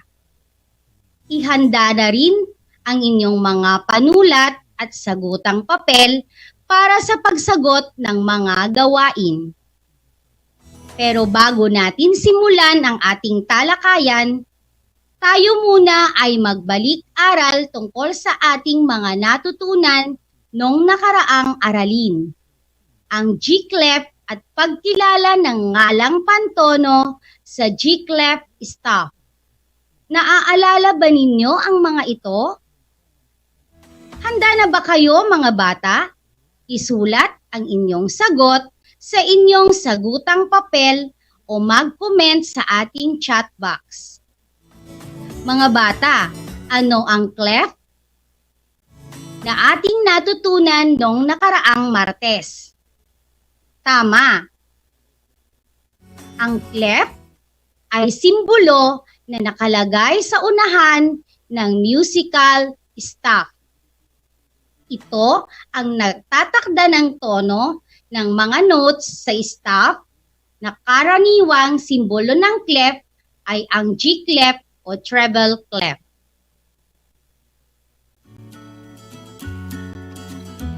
Ang G-clef o treble clef ang nagtatakda ng tone ng mga notes sa itaas ng middle C. Iguhit nga ninyo ang G-clef sa inyong mga papel ng 3 beses. Kung ito ay nagawa nyo, kayo ay mahusay. Ano naman ang pitch names? Ang pitch names ay ngalang pantawag sa mga guhit at pagitan ng musical staff. Makikita natin ang halimbawa nito sa ating slide. Isulat ang pitch name at katumbas nito na sofa syllable sa bawat note na inyong makikita. Gawin ito sa inyong sagutang papel. Una, pangalawa, pangatlo, pang-4, pang-5, pang-6, pang-7 at pang-8.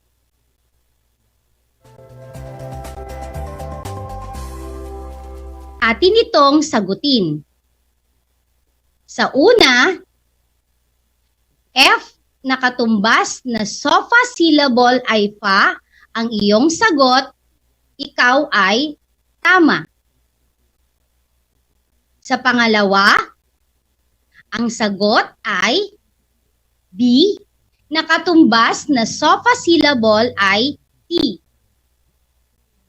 Sa pangatlo, G na katumbas na sofa syllable ay so. Sa pang-4, C na katumbas na sofa syllable ay do. Sa pang-6, sa pang-5, C na katumbas na sofa syllable ay do. Sa pang-6, D na katumbas na sofa syllable ay re. Sa pang-7, F na katumbas na sofa syllable ay fa. At sa panghuling bilang, ang sagot ay E na katumbas na sofa syllable ay mi. Mahusay mga bata, inyong natatandaan ang nakaraang aralin. Ngayong araw, ating tatalakayin ang daloy ng melody. Ano ang melody? Ang isang melody ay bunga ng pagdaloy ng tono na maaaring tumaas o bumababa. Ito ay nalilikhang gamit ang iba't ibang daloy ng mga note na nagbibigay ng magandang tunog. Dito matutunghayan ang iba't ibang daloy ng melody na bumubuo ng isang magandang musika. Ano ang daloy ng melody? Ito ay pagdaloy ng mga tunog na siyang nagbibigay ng damdamin at kabuluhan sa musika. Ang pagdaloy na ito ay tinatawag na daloy ng melody.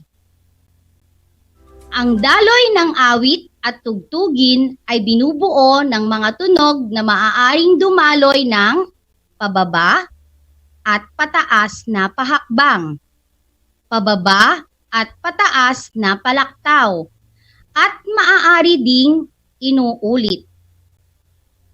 Narito ang mga daloy ng melody. Tignan natin ang larawan ng dalawang bata na umakyat sa hagdan. Sila ay humakbang ng pataas sa paraang magkakasunod. Sa musika ay mayroon ding tinatawag na daloy ng melody na pataas na pahakbang. Ang susunod na larawan ay dalawang bata na bumababa sa hagdan.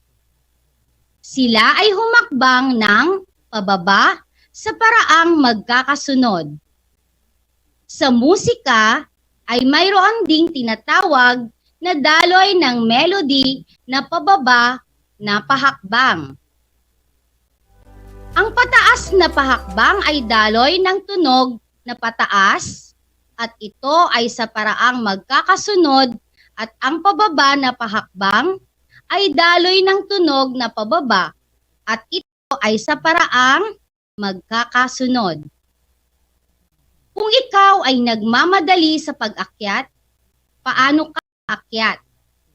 Katulad ng nanay sa larawan, siya ay umakyat ng palaktaw upang makarating sa anak niyang umiiyak na nasa itaas ng kwarto.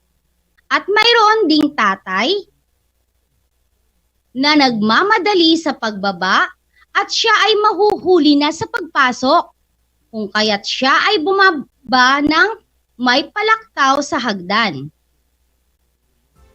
Sa musika, mayroon ding tinatawag na daloy ng melody na pataas, palaktaw, at pababa na palaktaw.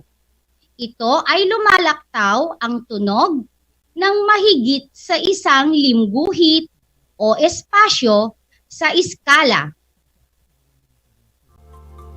Sa musika, mayroon ding tinatawag na daloy ng melody na inuulit. Ito ang tunog na di nagbabago. Subukan nating tukuyin ang uri ng daloy ng melody gamit ang caudally hand signals na ating natutunan noong nakaraang Martes. Magsimula tayo sa pataas na pagkilos. Do, re, mi, fa, sol, la, ti, do. Anong uri ng daloy ang ipinapakita sa mga sumusunod na bilang? 2, 3, 4. Letrang B. Anong uri ng daloy ang pinapakita dito?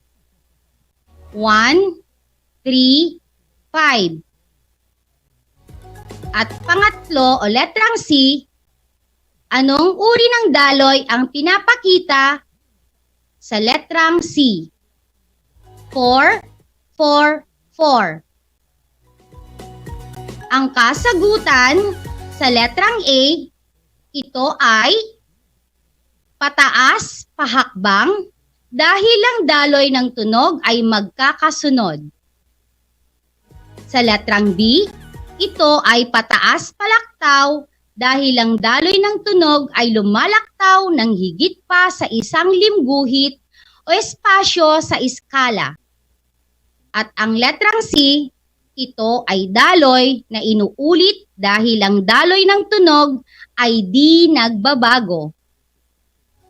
Gamit ang kodalihan signals, tukuyin nating uli ang daloy na pinapakita sa mga sumusunod na bilang. Ang mga ito naman ay pababa o tinatawag na descending order. Do, ti, la, so, fa, mi, re, do. Sa letrang A,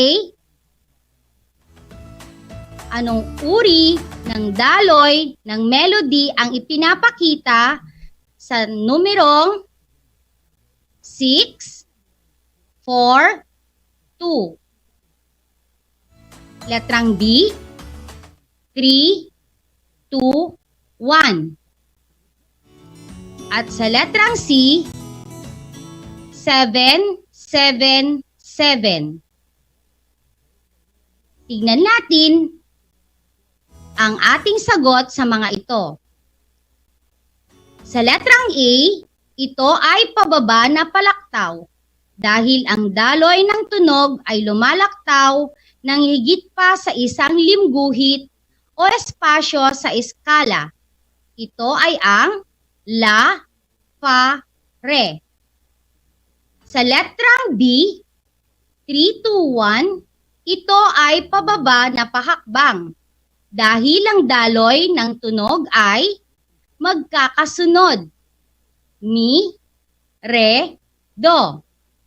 Sa letrang C, ito ay daloy na inuulit dahil ang daloy ng tunog ay hindi nagbabago. Ito ay ang tatlong T. Para maunawaan po natin ang ating aralin, ipapakita kong muli ang iba't ibang halimbawa ng melody. Tayo na at samahan ako na tukuyin ang bawat daloy ng melody.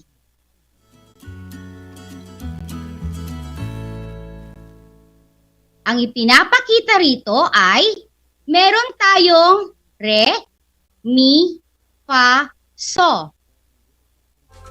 Anong daloy ng melody meron ito? Ito ay pataas na pahakbang. Pangalawa,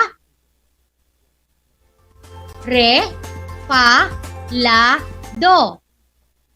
Ito ay pataas na palaktaw. Susunod, do, ti, la, so. Ito ay pababa na pahakbang.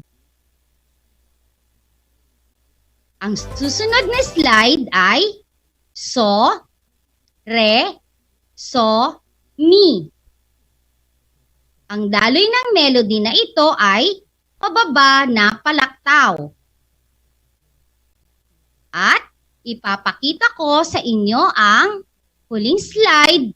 Ito ay may sofa syllable na fa, fa, fa, fa. Ito ay daloy ng melody na inuulit. Alam ko mga bata na nauunawaan ninyo ang ating aralin ngayong umaga.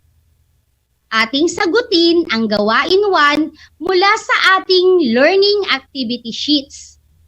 Kumuha kayo ng isang malinis na sagutang papel, isulat ang inyong pangalan at petsa sa araw na ito.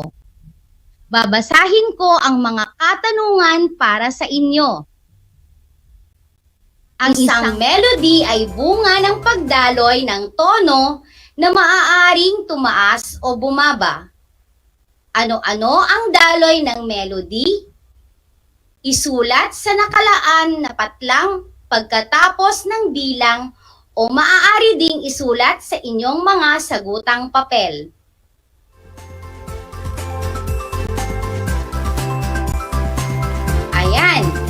Sa unang bilang, ang sagot ay pataas na pahakbang. Sa pangalawang bilang, ito ay pataas na palaktaw. Sa pangatlo, ito ay pababa na pahakbang. At ang pang-apat ay pababa na palaktaw. At ang panglima ay inuulit. Ito ang 5 daloy ng melody. Mga bata, maaari din na ang inyong mga sagot ay pwedeng magkakaiba ng pahina. Ito ay tama rin. Para sa ating gawain na pangalawa, tukuyin kung anong uri ng daloy ng melody ang mga sumusunod. Isulat ang tamang sagot. Piliin ang inyong sagot mula sa ipapakita kong slide. Ito ay ang mga pababa na pahakbang, pataas na pahakbang, pataas na palaktaw, pababa na palaktaw, o inuulit.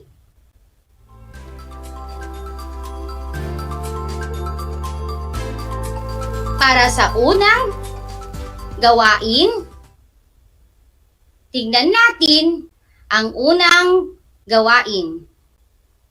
Isulat ang iyong sagot. Ganon din sa pangalawa, pangatlo, pang-apat, at pang-5.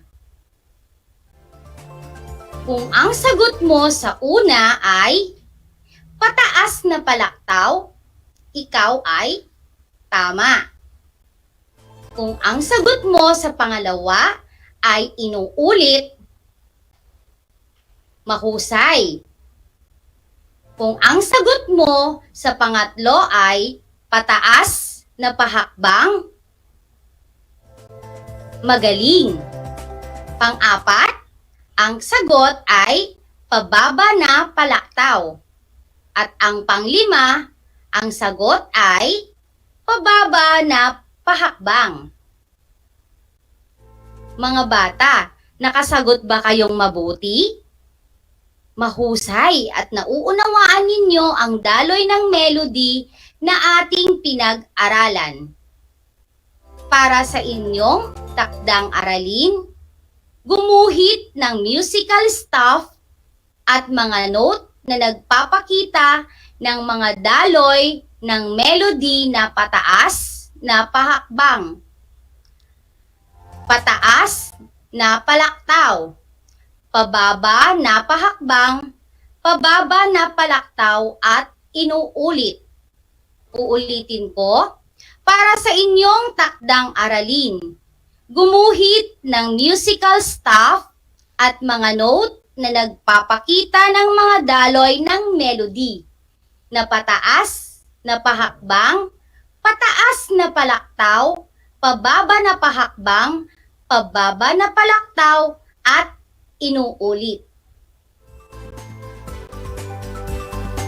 Kuhanan nyo ng larawan ang inyong mga natapos na gawain at isend sa messenger ng inyong guro sa Musika 4. Maliwanag ba mga bata? Ayan, tunay nga na kayo ay nakikinig. Ang mga batang Tarlakenyo ay tunay na magagaling at bibong-bibo. Sa pagkakataong ito ay isinop na ninyo ang inyong mga compendium of notes o learning activity sheets at iba pang mga gamit para sa susunod na naman nating talakayan sa susunod na araw. Inaanyayahan ko kayong muling makinig at manood sa ating programang hatid ng RTV Channel 26 at DZTZ Radyo Pilipino Tarlac. Huwag din kakalimutang i-like at i-share ang ating FB page. Muli ako ang inyong teacher broadcaster sa Musika 4, Rosel G. Domingo, na nagsasabing, sa Diyos tayo umasa sapagkat siya ay tapat sa lahat. Kayang-kaya basta't sama-sama.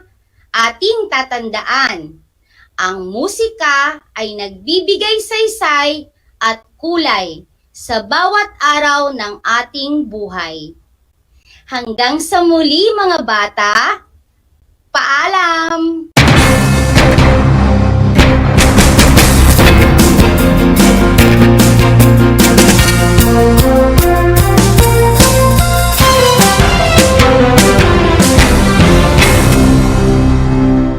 Bahagi mo Radyo Pilipino saan mang bahagi ng Pilipinas, saan mang bahagi ng mundo, anumang uri ng pamumuhay, kabahagi mo Radyo Pilipino. Radyo Pilipino sumasahimpapawid sa DWPR 1296 Dagupan, DZTC 828 Tarlac, DZLT 1188 Lucena, DZYM 1539 Mindoro, DWRL 1080 Legazpi, DWRN 657 Naga, DYRB 540 Cebu, DYRL 1035 Bacolod, DYRN 1134 Dumaguete, DXCO 1044 Cagayan de Oro, DXGS 765 General Santos, DXOC 1494 Ozamis, DXOW 981 Davao at Radio Filipino Podcast Center Manila. Ito ang kabahagi mo Radyo Pilipino, napapakinggan on air and online sa buong mundo sa pamamagitan ng www.radiopilipino.com. Impormasyong may kalidad at serbisyong may halaga. Kasama katuwang Kapinoy. Kabahagi mo Radyo Pilipino. Radyo Pilipino. Gutom ka ba sa impormasyon? May namiss ka bang subject at leksyon? Gusto mo bang alalahanin ang nakaraan o dagdagan ang iyong kaalaman? Lahat yan alamin natin because the professor is in. Professor on air and online. Kasama si Professor Willie Perez. Isang oras na kaalaman, isang oras na makabuluhan. Professor on air. Mamangha at tumawa sa mga tips at trivia. Sa gabay at tanong, sagot ka rin niya. Professor on air and online. Kasama si Professor Willie Perez. Tuwing Sabado, alas 10 hanggang alas 11 ng umaga. Mapapakinggan sa Radyo Pilipino at mapapanood sa RTV Tarlac Channel 26. Professor on air.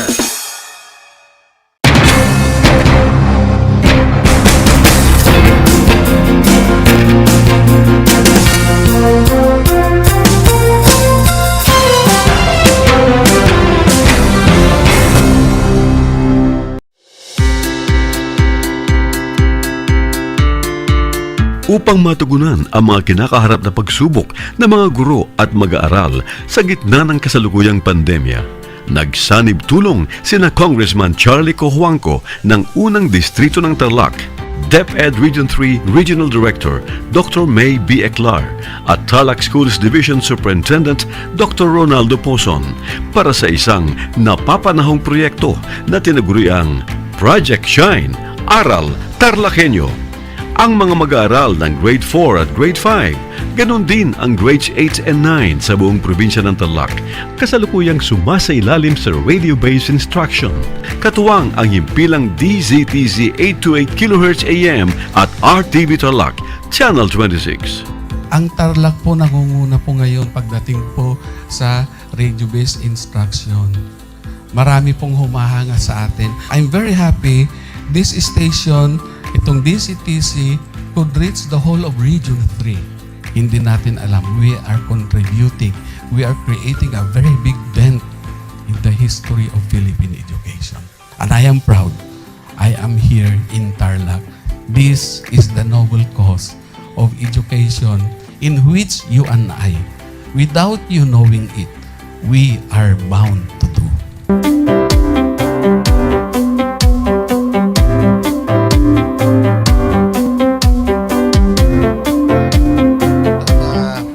Project natin na Project Shine is a natural consequence dahil sa nangyari sa buong mundo. Let's continue to work together. I think it's very Filipino to practice bayanihan in anything or most of the things that we do. And this is a manifestation of that. No? We have private sector, we have DEPED, we have local government, all working together. And I hope the parents of some of these children, especially the parents that did not graduate from school or hindi nakapag-aral nung sila ay bata, sana naman gamitin na nila itong opportunity na mag-schooling na rin sila kasama ng mga anak nila para mag-bonding pati ang mga magulang sa mga bata. I look at this as doing God's work. Diba? So if you do God's work, it feels right. It's righteous. It's for good, not for evil. Good morning and happy learning, grade 4. Welcome to Aral TarlakHenyo here on RTV Tarlac, Channel 26. Simulcast over DZDZ 828, Radio Filipino Tarlac. I am Teacher Mercy Pacheco Bognot. This is Alistair Aidatu. I am Marie Josephine B. Andrade. I am Teacher Princess Marie Andueñas, and I will be your teacher broadcaster for today.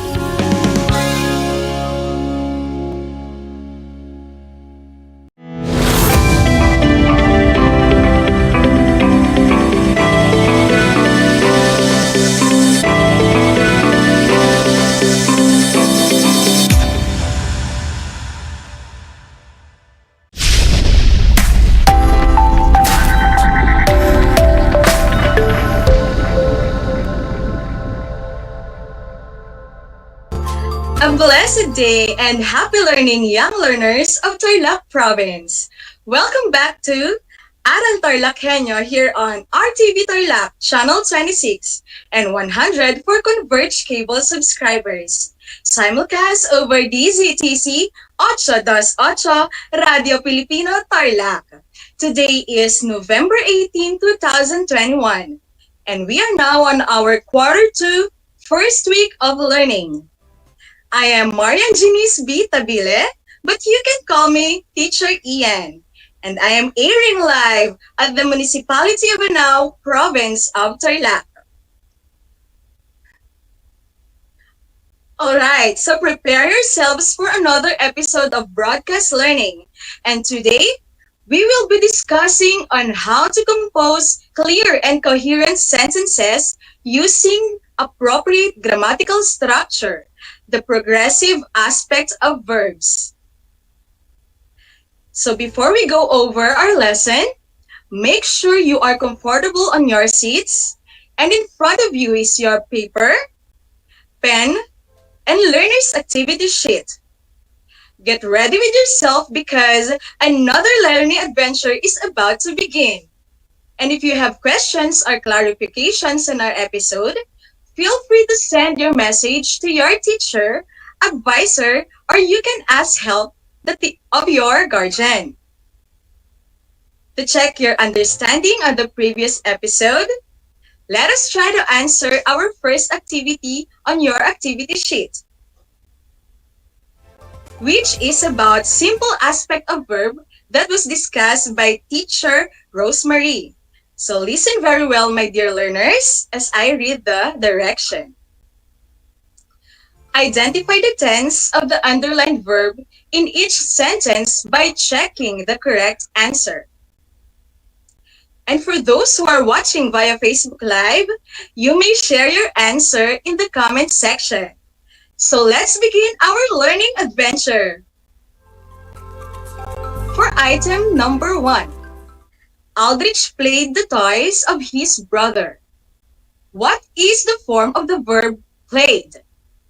Is it present, past, or future tense? Very good.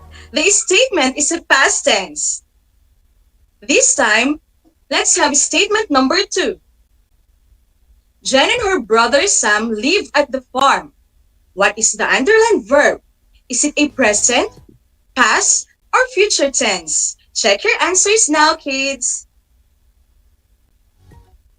The underlined verb is a present tense. You are correct. This time, let us have question number 3. They wash the dishes carefully. What is the form of the underlined verb? Is it a present, past, or future tense? The verb for number 3 is a past tense. Well done, my dearest. This time, let's have statement number 4. If you let that pot of water on fire, it will boil. The form of the verb is present, past, or future tense. The verb is future tense. Superb! Now class, let's have our last statement. Alwin shakes his hand with Zuen at the moment. Is it in a present, past, or future tense? Check your answers now. And the underlined verb is in the present tense. I am so proud of you, my dear learners, for accomplishing this activity. That only shows that you understood the lesson of Teacher Rosemary last episode. For those who didn't get a perfect score, that's perfectly fine because we still have more activities that will help you to understand the lesson better. So for today's lesson, about composing clear and coherent sentences using appropriate grammatical structures which focus on progressive aspect of verbs, you are expected to identify the progressive aspect of verb and its different tenses. You are also expected to use the verb in past progressive, present progressive, and future progressive tense of verb. And finally, at the end of our lesson, you will be expected to compose clear and coherent sentences using the progressive aspect of verbs. Now you'll have a deeper understanding as we go on with our lesson. So stay tuned and listen attentively. To start with, let us read a short statement or selection. Carlo and Gina are grade 5 learners of San Jose Elementary School. They were answering their first quarter test when Mrs. Evangelista called. Their teacher was checking if they were done with the exam. Teacher, we are completing the last part of the exam. We will be finishing the exam in 30 minutes, said Carlo and Gina. Children, let's try answering now some questions about the selection. Are you ready? For the first question, what were Carlo and Gina doing? That's right, children. They were answering their first quarter test. Moving on with our second question, why did Teacher Evangelista call? Grade 1 kids, their teacher was checking if they were done with the exam. All right, for our question number 3, what were the answer of Carlo and Gina? Very good! Teacher, we are completing the last part of the test. We will be finishing the exam in 30 minutes, said Carlo and Gina. All right, my dear learners, let us take a look with our answers and identify the verbs in every answer. I believe you already know what a verb is. That is why we can do this together easily. For number 1, let's all read. They were answering their first quarter examination. The verb is were answering. That's right. How about the verb on our second answer? Correct. The verb on their teacher was checking if they were done with the exam is was checking. And for answer number 3, we have 2 sentences. The verb in the first statement, teacher, we are completing the last part of the test, is are completing. And the verb for the second sentence, we will be finishing the exam in 30 minutes, is will be finishing. Good job, children! My grade 5 learners, the verbs in the sentences are were answering, was checking, are completing, and will be finishing. These are examples of what we call progressive aspect of verb, which is our lesson for today. And what is meant by progressive aspect of verb? Children, progressive aspect of verb or continuous tense as it's sometimes called is the aspect of verb that expresses an ongoing action. It is formed by be verb plus ing form of the verb. And the progressive aspect of verb has also 3 different forms. The first one is the past progressive. Past progressive describe what someone was doing in the past at the particular point in time. And it is formed using a be verb was or were plus ing form of verb. We apply here the very important rule, which is singular subject needs a singular verb and a plural subject needs a plural verb. Remember, class, that there are commonly used time expressions for past progressive aspect. Okay, let's read them. At that time, last Tuesday at this time, in those days, all day, all evening, and 4 hours. I have here some examples. The first one is, Anna was working in the garden all day yesterday. Our subject in this sentence is Anna. And Anna is a singular subject. That is why we will be using the be verb was plus the ing form of the verb work, which is working. Anna was working in the garden all day yesterday.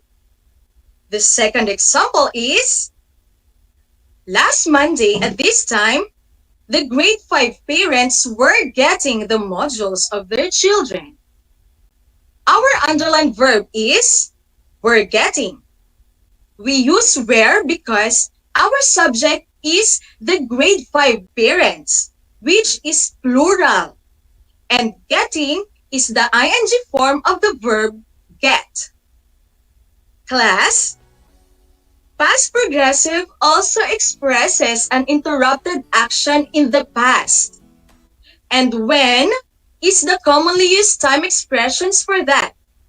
We still apply here the very important rule, which is singular subject needs a singular verb and a plural subject needs a plural verb. For example, I was walking to school when I met Maria. I is a singular subject, right? That is why we will be using was as be verb. And walking is the ing form of the verb walk. Another example is, they were painting the wall when the boss came. They is a plural subject. That is why we will be using the be verb were. And painting is the ing form of the verb paint. Moving on with our second form of the progressive aspect of verb, which is the present progressive.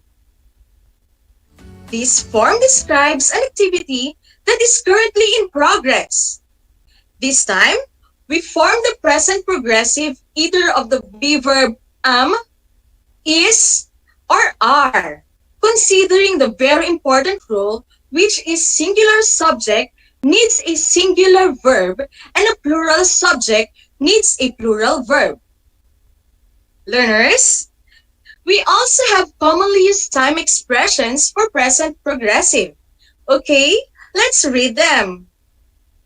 Now, right now, at this moment. And the following are some examples for present progressive form.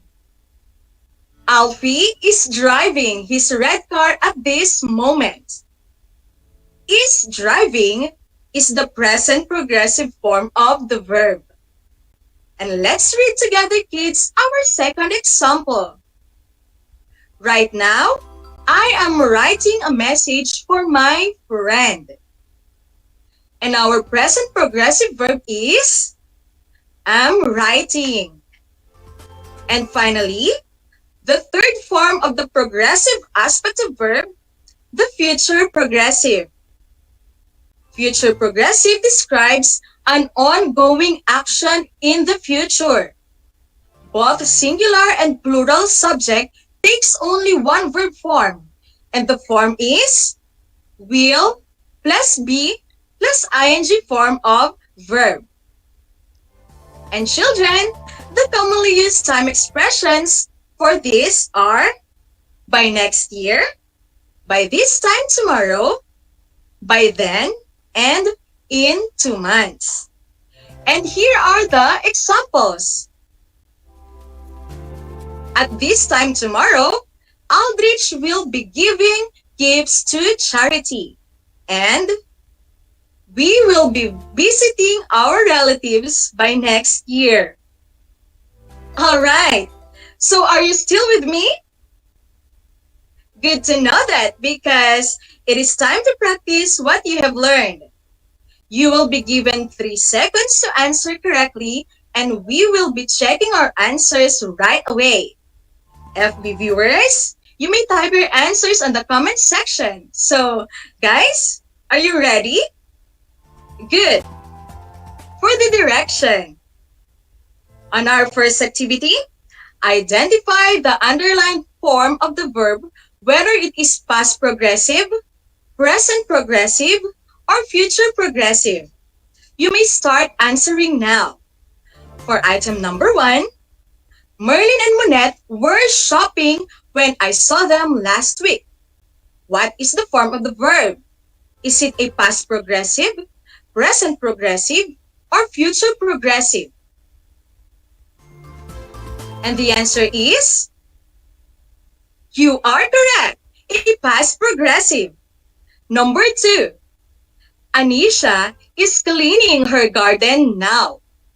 Is it a past progressive, present progressive, or future progressive? And the answer is awesome, present progressive. Our third item is, yesterday at this time, Rimeo was traveling to Aral TarlakHenyo. Is your answer past progressive, present progressive, or future progressive? Let's reveal the answer. A past progressive. Great! For number 4, we will be finishing our homework by this time tomorrow. Is it a past progressive, present progressive, or future progressive? The correct answer is future progressive. Finally, our item number 5. I am baking a cake for mother right now. I'm baking is it a past progressive, present progressive, or future progressive? Let's see if you got a perfect score.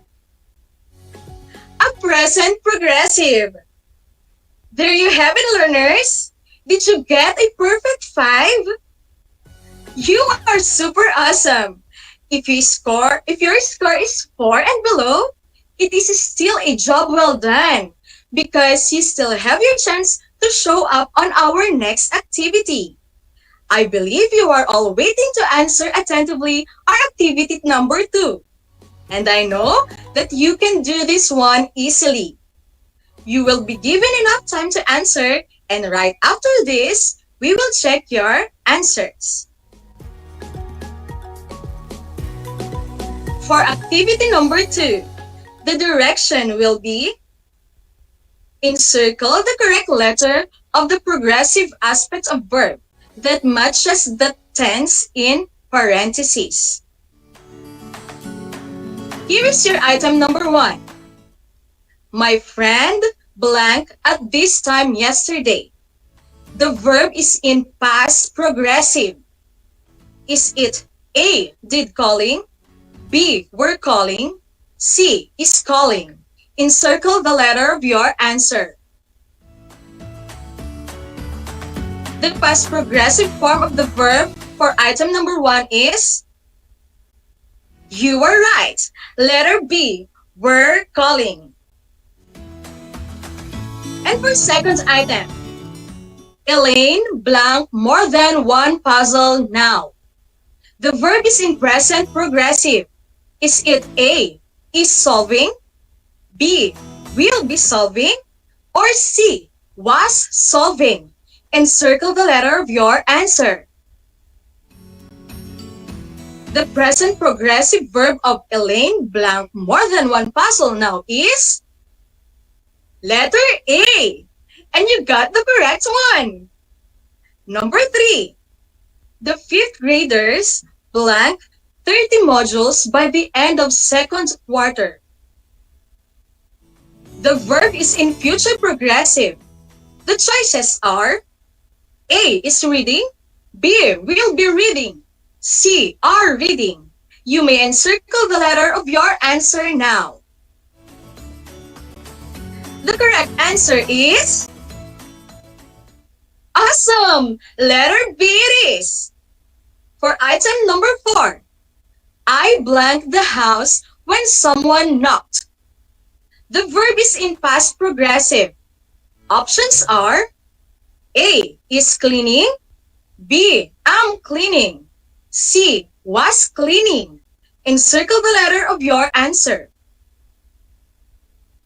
I'm sure you are all in the widest smiles. For number 4, the answer is, you are correct again. It's letter C. For the last item, make the verb in present progressive. Paul blank basketball right now. A, is playing, B, will be playing, or C, was playing. Let's see the correct answer. It is letter A. All right. I hope you had fun on our activity. Give yourself a good job clap.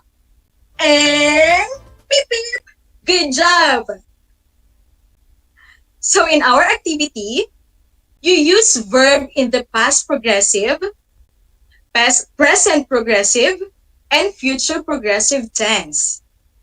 For our final activity, rewrite the following sentence by changing each underlined verb into its correct progressive aspect of a verb. The first one is done for you. So I am very sure that you can do the rest easily, and you will be given time to answer. Ready? You may answer now.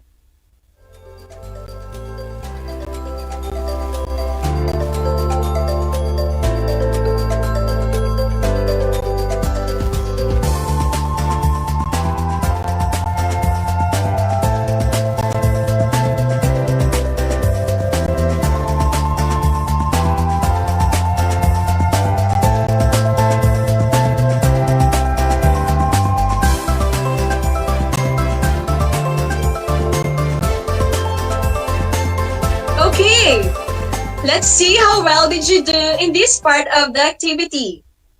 The past progressive of they run is they were running. Correct.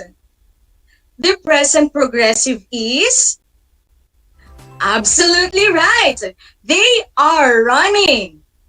And the future progressive form of the verb of they run is another one. They will be running. I bet you got it all. Let us continue on Carl speak. Its past progressive is Carl was speaking. The present progressive is Carl is speaking. Lastly, the future progressive is Carl will be speaking. You are all super awesome, great, and the coolest learners. There you have it, my dearest learners.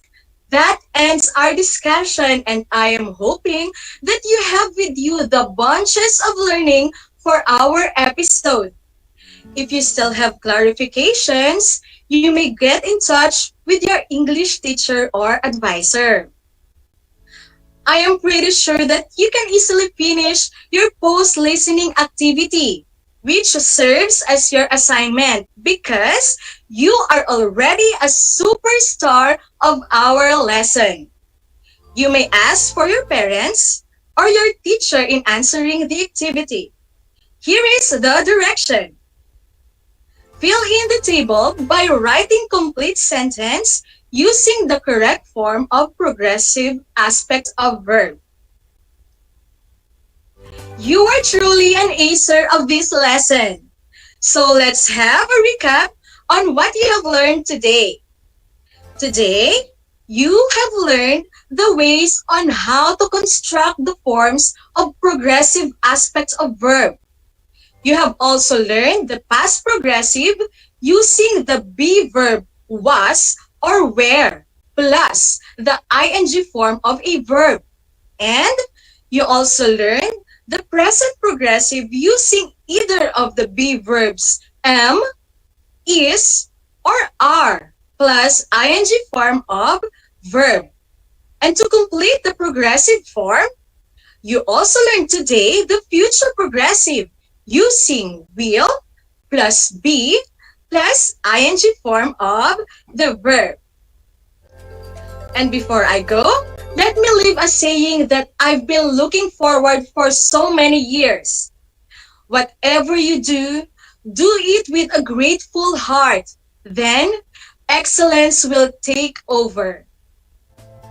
I would like to take this opportunity to give my sincerest thanks to our very supportive PSDS here in Anao District, Dr. Rhea B. Madamba, for giving me this one-of-a-kind experience and opportunity to teach here at RTV Aral TarlakHenyo.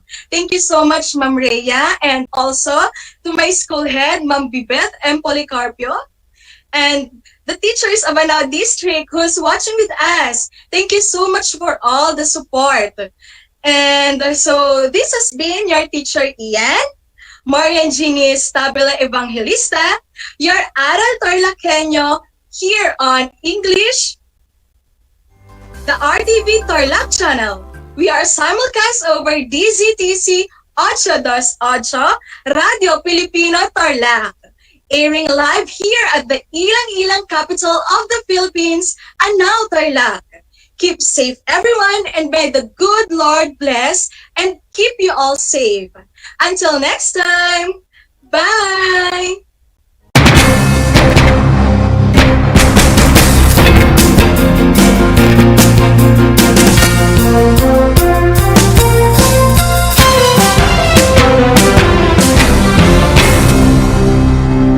The word boondocks, which is now part of the English Language Dictionary and Vocabulary, comes from the Tagalog word bundok, meaning mountain. Catch Aral TarlakHenyo every Monday through Friday from 8:30 a.m. to 5:30 p.m. over Radio Filipino DCTC 828 and streamed live on Facebook page and YouTube channel of RTV Tarlac Channel 26. I am Jeremiah Gahutan, your English teacher broadcaster. Let's learn English together only here on Aral TarlakHenyo.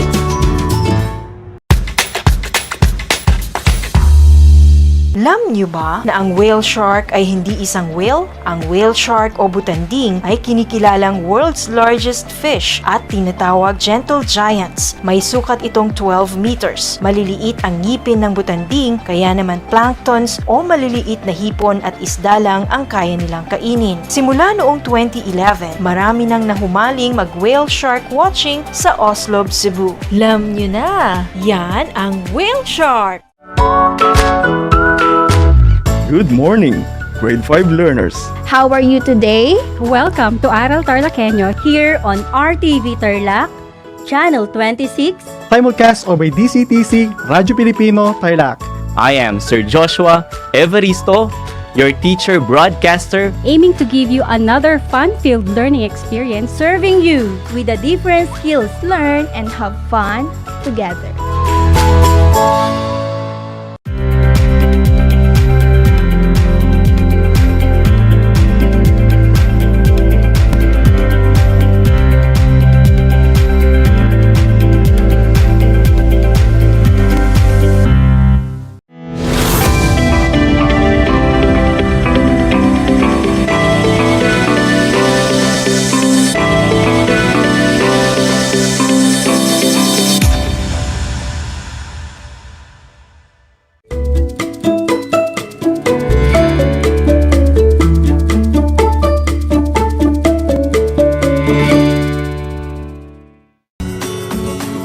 Mapagpalang umaga sa ating magigiliw ng mga estudyante ng ikalimang kaita.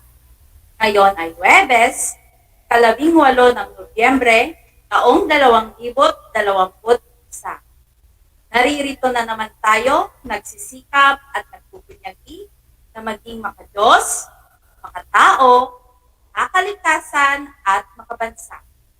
Welcome sa ating Project Shine, Aral TarlakHenyo, ang Schools Division of Tarlac Province dito sa RTV Tarlac Channel 26 at sa bayang napapakinggan sa DZT 828 Radyo Pilipino Tarlac. Tayo din ay napapanood sa Facebook livestream at Converge Cable Channel 100. Ako ang inyong guro sa Araling Panlipunan sa ikalimang kaitang, Binibining Irasil P. Beltran, live mula sa bayan ng San Clemente upang samahan at gabayan kayong maunawaan ang nilalaman ng ating aralin ngayong unang linggo. Bago pa man tayo magsimula, ay narito ang ilan sa mga paalala. Una, siguraduhin na sa komportableng lugar kayo sa kasalukuyan at malinaw na naririnig ating broadcast. Dalawa, ilabas ang learning activity sheet sa Araling Panlipunan 5. Katlo, ilabas ang ballpen at papel. Ang ating aralin ay base sa Most Essential Learning Competencies na ipapaliwanag ang mga dahilan ng kolonyalismong Espanyol.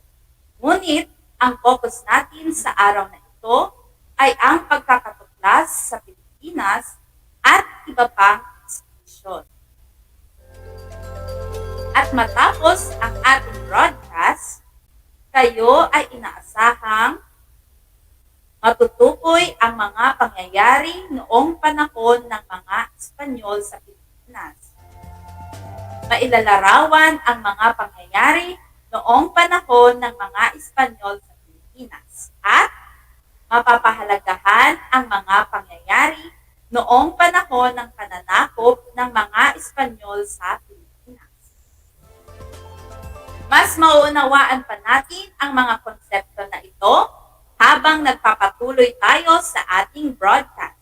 Kaya, manatiling nakatutok at makinig ng mabuti. Handa na ba kayo? Mahusay kung ganon.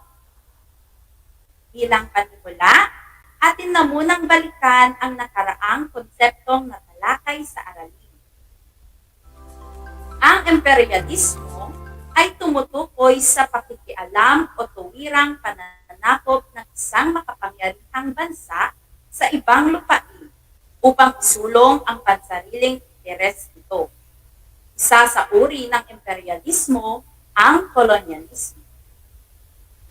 Ang kolonyalismo ay ang direkta o tuwirang pananakop ng isang malakas na bansa sa iba pang mahihinang bansa upang makamit ang mga layunin o mga interes nito tulad ng pagkuha ng mga kayamanan. Isinasagawa ang kolonyalismo sa pamamagitan ng pagkontrol sa kalagayang pampolitika ng isang bansa, sa pananirahan sa lugar, at sa pagkontrol ng likas na yaman nito. Kolonya ang tawag sa mga teritoryo at mamamayan na napasailalim sa kapangyarihan at pagkontrol ng bansang mananakop. Samantalang, kolonyalista naman ang tawag sa mga bansang mananakop. Muli nating subukan at sagutin ang inahanda kong gawain bago ang ating aralin sa umagang ito. Para sa panuto, isulat ang nawawalang letra upang mabuo ang tinutukoy na salita. Gawing gabay ang mga larawan. Gawin ito sa sagutang papel. Para sa unang larawan,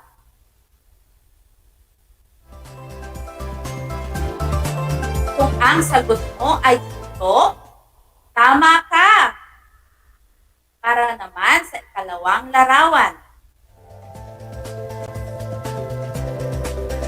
kung ang sagot mo ay pampalasa, mahusay. Tama ang iyong sagot. Ano naman ang nasa ikatlong larawan? Kung ang sagot mo ay Kristyanismo, tama ka. Sa ikaapat na larawan,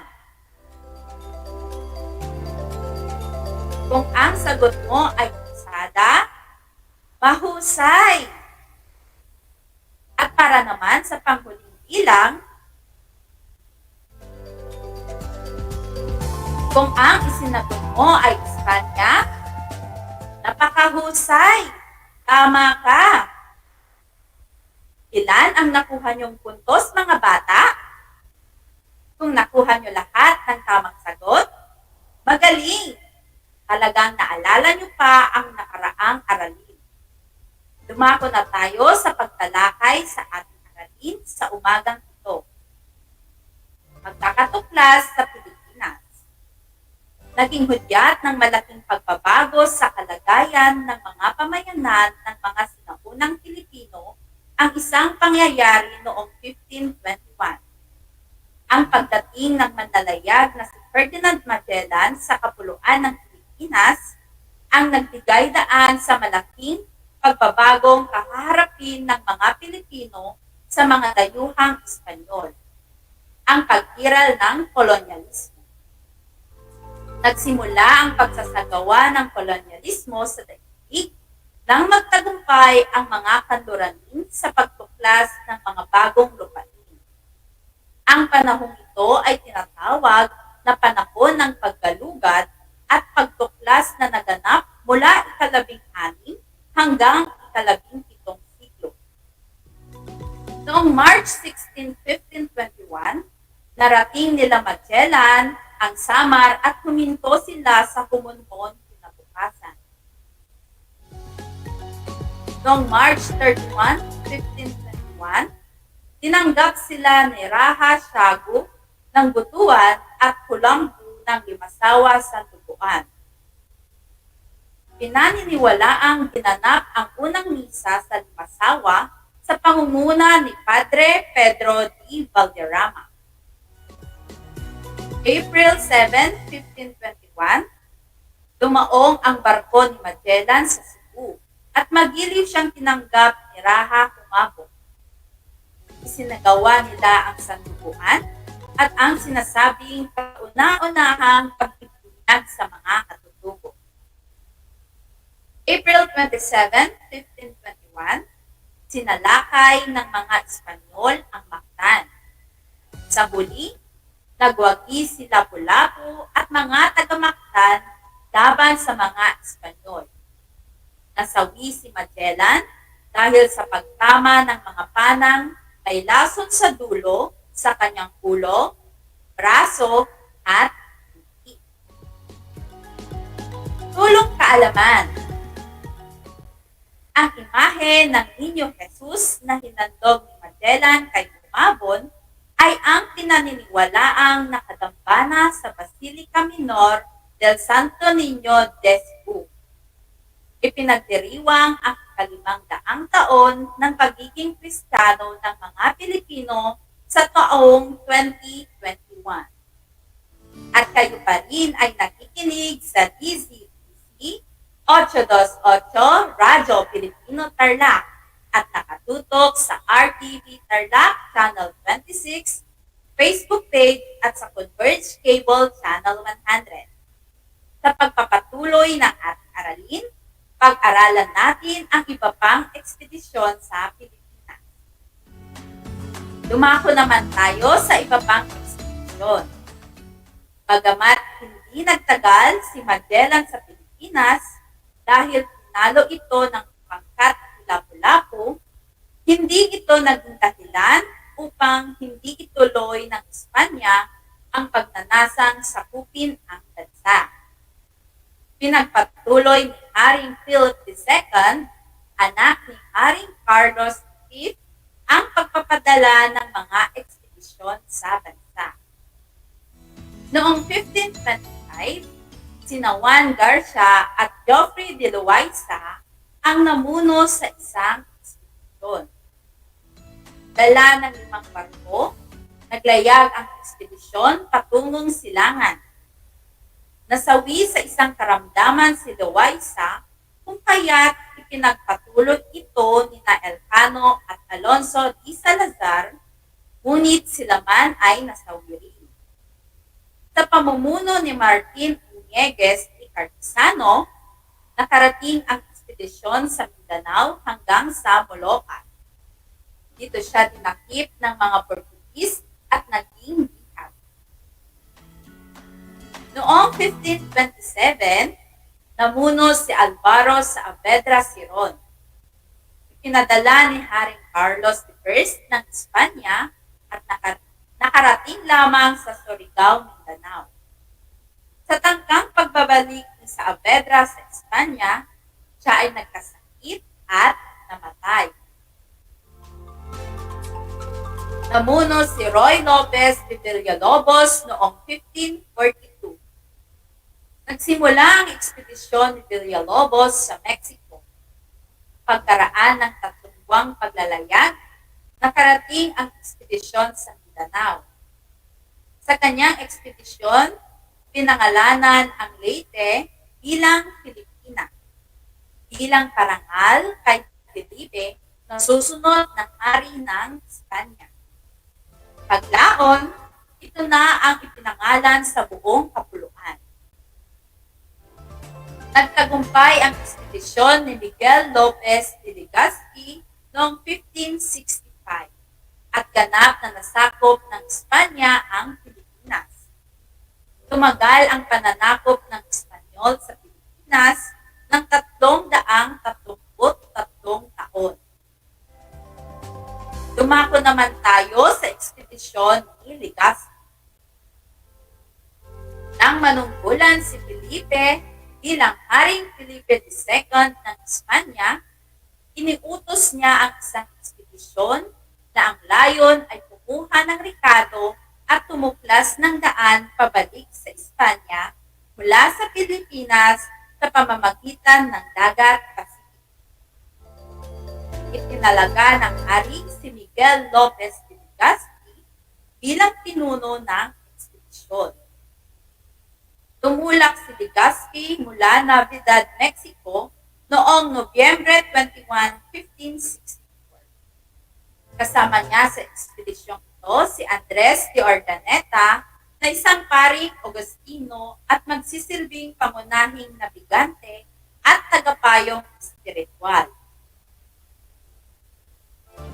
Ang ekspedisyon ay binuo ng 4 na barko at 380 tauhan.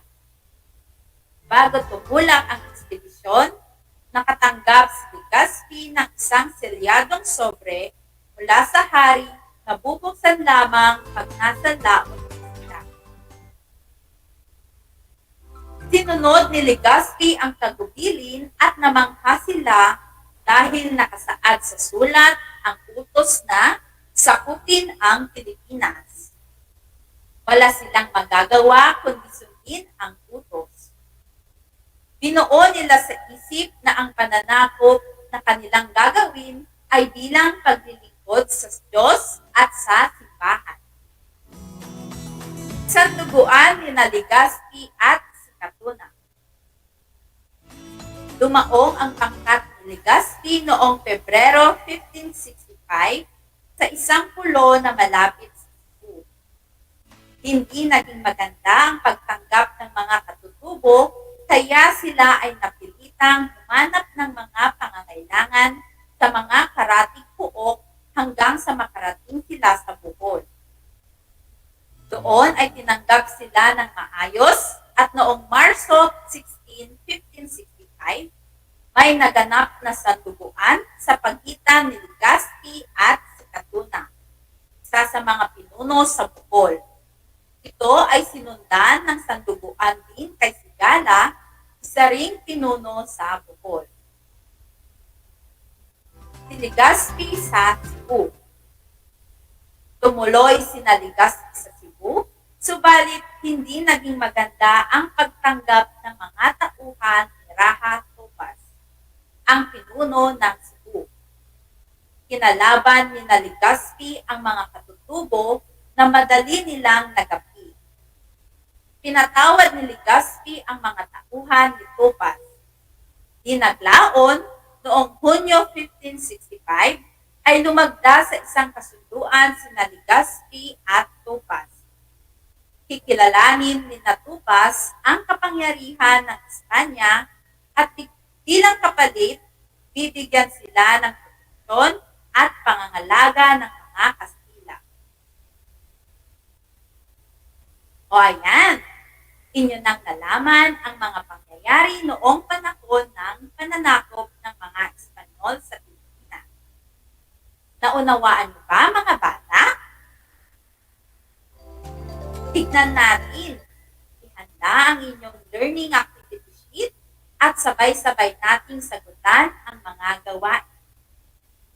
Para naman sa ating mga manonood sa FB Live ng RTV Tarlac, Channel 26, maaari niyong comment ang inyong sagot. Isang paalala lamang, pagkatapos ng ating mga gawain, maging matapat sa pagwasto ng inyong mga kasagutan. Umpisahan na natin sa ating unang gawain. Panuto. Pagsunod-sunurin ang mga pangyayari. Isulat ang letrang A hanggang E. Gawin ito sa sagutang papel. Para sa unang bilang, tinalakay ng mga Espanyol ang Mactan. Sa huli, nagwagi si Lapu-Lapu at mga taga-Mactan laban sa mga Espanyol. Nasawi si Magellan dahil sa pagtama ng mga panang may lason sa dulo sa kanyang ulo, braso at hiti.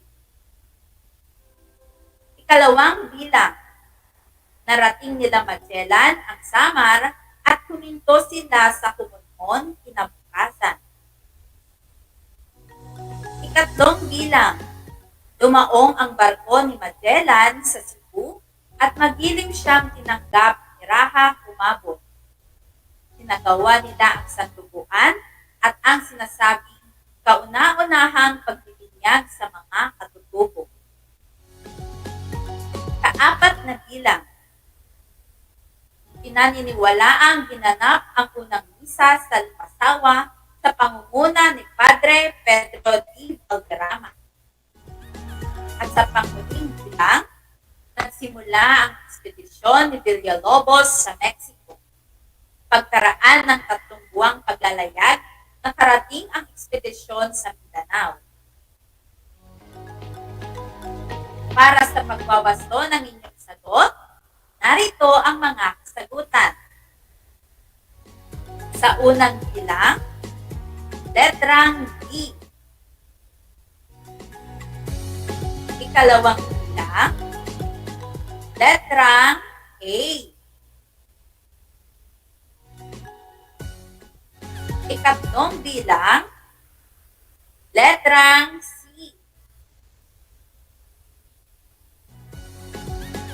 Ikaapat na bilang, letrang B. At ikalimang bilang, letrang B. Ilang puntos ang inyong nakuha, mga bata? Kung nakuha mo lahat ang tamang sagot, aba, napakahusay! At kung ikaw naman ay nakakuha ng 4 na puntos pababa, huwag kang mag-alala dahil may mga susunod pa tayong mga gawain. Para sa ikalawang gawain, sulat ang salitang tama kung ito ay nagpapahayag ng dahilan ng Espanya sa pagsakop sa Pilipinas. At mali naman kung hindi.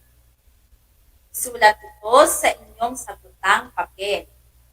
Handa na ba kayo? Simulan na natin.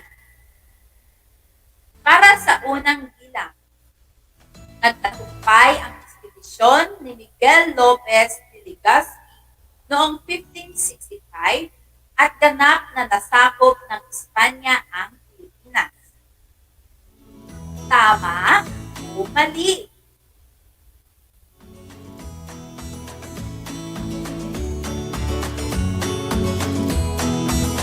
Kung ang sagot mo ay tama, mahusay! Ikalawang bilang, tumagal ang pananakop ng Espanyol sa Pilipinas 500 na taon.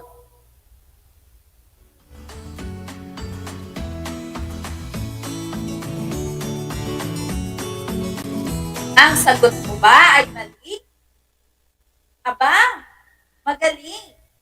Dahil tumagal ang pananakop ng Espanyol sa Pilipinas 333 taon o 333 years.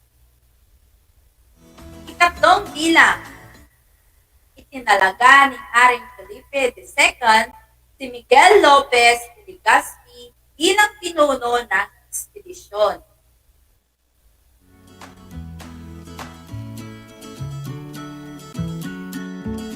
Ang sagot mo ba ay tama? Mahusay! Ika-4 na bilang. Sa ekspedisyon ni Villalobos, pinangalanan ang Leyte bilang Pilipina bilang parangal kay Felipe na susunod na hari ng Espanya. Tama o mali?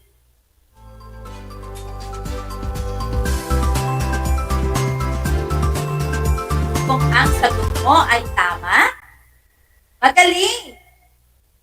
At sa panglimang bilang, tumuloy si Legazpi sa Cebu, subalit hindi naging maganda ang pagtanggap ng mga tauhan ni Rahat Topaz, ang pinuno ng Cebu. Tama o mali? Ano ang iyong sagot?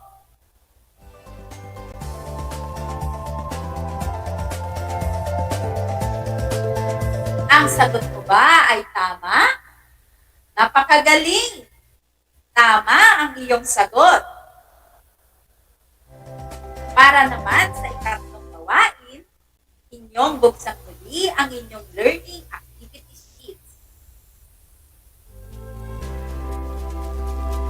Para naman sa panito, basahin mabuti ang bawat katanungan at isulat sa sagutang papel ang letra ng tamang sagot.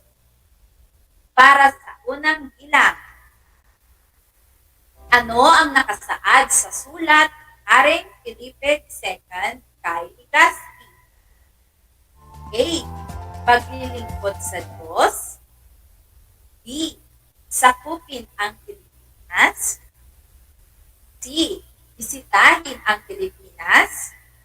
D. Tulungan ang Pilipinas. Ano ang iyong sagot? Ang sagot mo ba ay letrang D? Tama! Ikalawang bilang. Anong imahe ang inihandog ni Magellan kay Humabon na pinaniniwalaang nakadambana sa Basilica Minor del Santo Niño de Cebu? Letrang A, imahe ng Virgen Maria. Letrang B, imahe ni Lapu-Lapu. Letrang C, imahe ni Magellan. Letrang D, imahe ng Niño Jesus.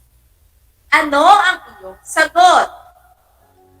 Ang sagot mo ba ay letrang D? Mahusay! Ikatlong bilang. Siya ang namuno sa ekspedisyon noong 1527 na ipinadala ni Haring Carlos I ng Espanya at nakarating lamang sa Surigao, Mindanao. A. Legazpi. B. Lapu-Lapu. C. Alvaro Saavedra Siron. D. Magellan.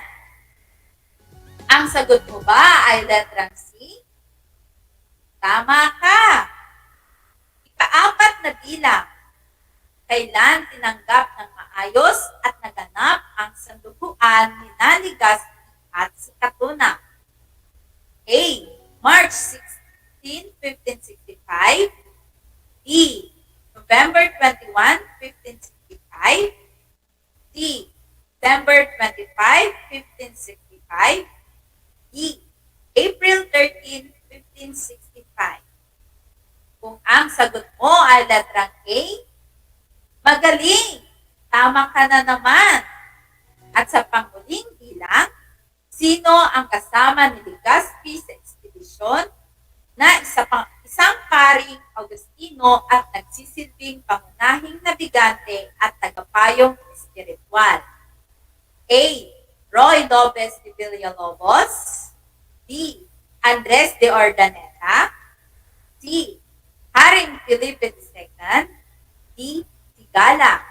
Ano ang iyong sagot? Kung ang sagot mo ay letrang E, napakagaling. Tama ka. Napakadali, hindi ba? Bilib naman ako sa inyo dahil madali niyong nasuri ang mga sitwasyon at alam kong nakuha niyong lahat ang tamang sagot. Tunay nga kayong mga batang TarlakHenyo. At dito na nga nagtatapos ang ating atin para sa araw na ito. Inaasahan ko na kayo'y natuto sa ating talakayan. Muli, ako ang inyong guro sa Araling Panlipunan sa ikalimang kailang, Binibining Ira Silvie Beltran na nagsasabi, ang pag-aaral ng Araling Panlipunan ay daan sa pagiging makilos, makatao, makakalikasan, at makabansa. Hanggang sa muli, paalam!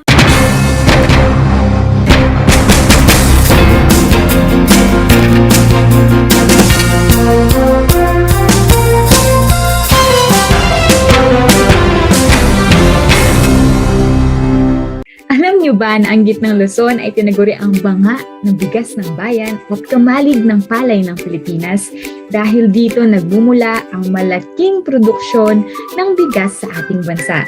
Ito ay binubuo ng mga lalawigan ng Aurora, Bataan, Pampanga, Nueva Ecija, Zambales at Tarlac. Ugaliin nating manood ng Aral TarlakHenyo Lunes hanggang Biyernes alas 8:30 ng umaga hanggang alas 5:30 ng hapon. Ako si Binibining Pia Izrin Capiral, ang inyong teacher broadcaster sa Araling Panlipunan dito sa Project Shine Aral TarlakHenyo.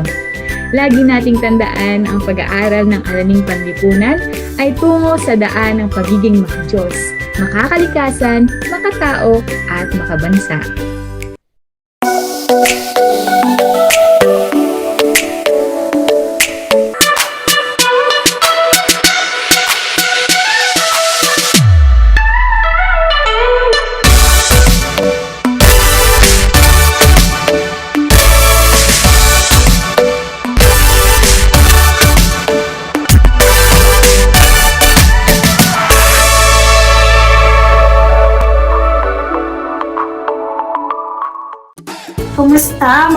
mahal kong tagapakinig. Nagbabalik ang inyong paaralang panghimpapawid. Aral TarlakHenyo sa RTV Tarlac, Channel 26 at sa bayang naririnig sa DZTC 828 Radyo Pilipino Tarlac. Tayo rin ay napapanood sa FB Live ng RTV Tarlac Channel 26. Sumasahimpapawid mula sa bayan ng Pura Tarlac, mula sa bayan ng San Clemente, mula rito sa Puro Elementary School, Pura Tarlac, sa bayan ng Kapas Tarlac. Ako, ang inyong guro, na maghahatid sa inyo ng makabuluhang pagtalakay sa ating aralin.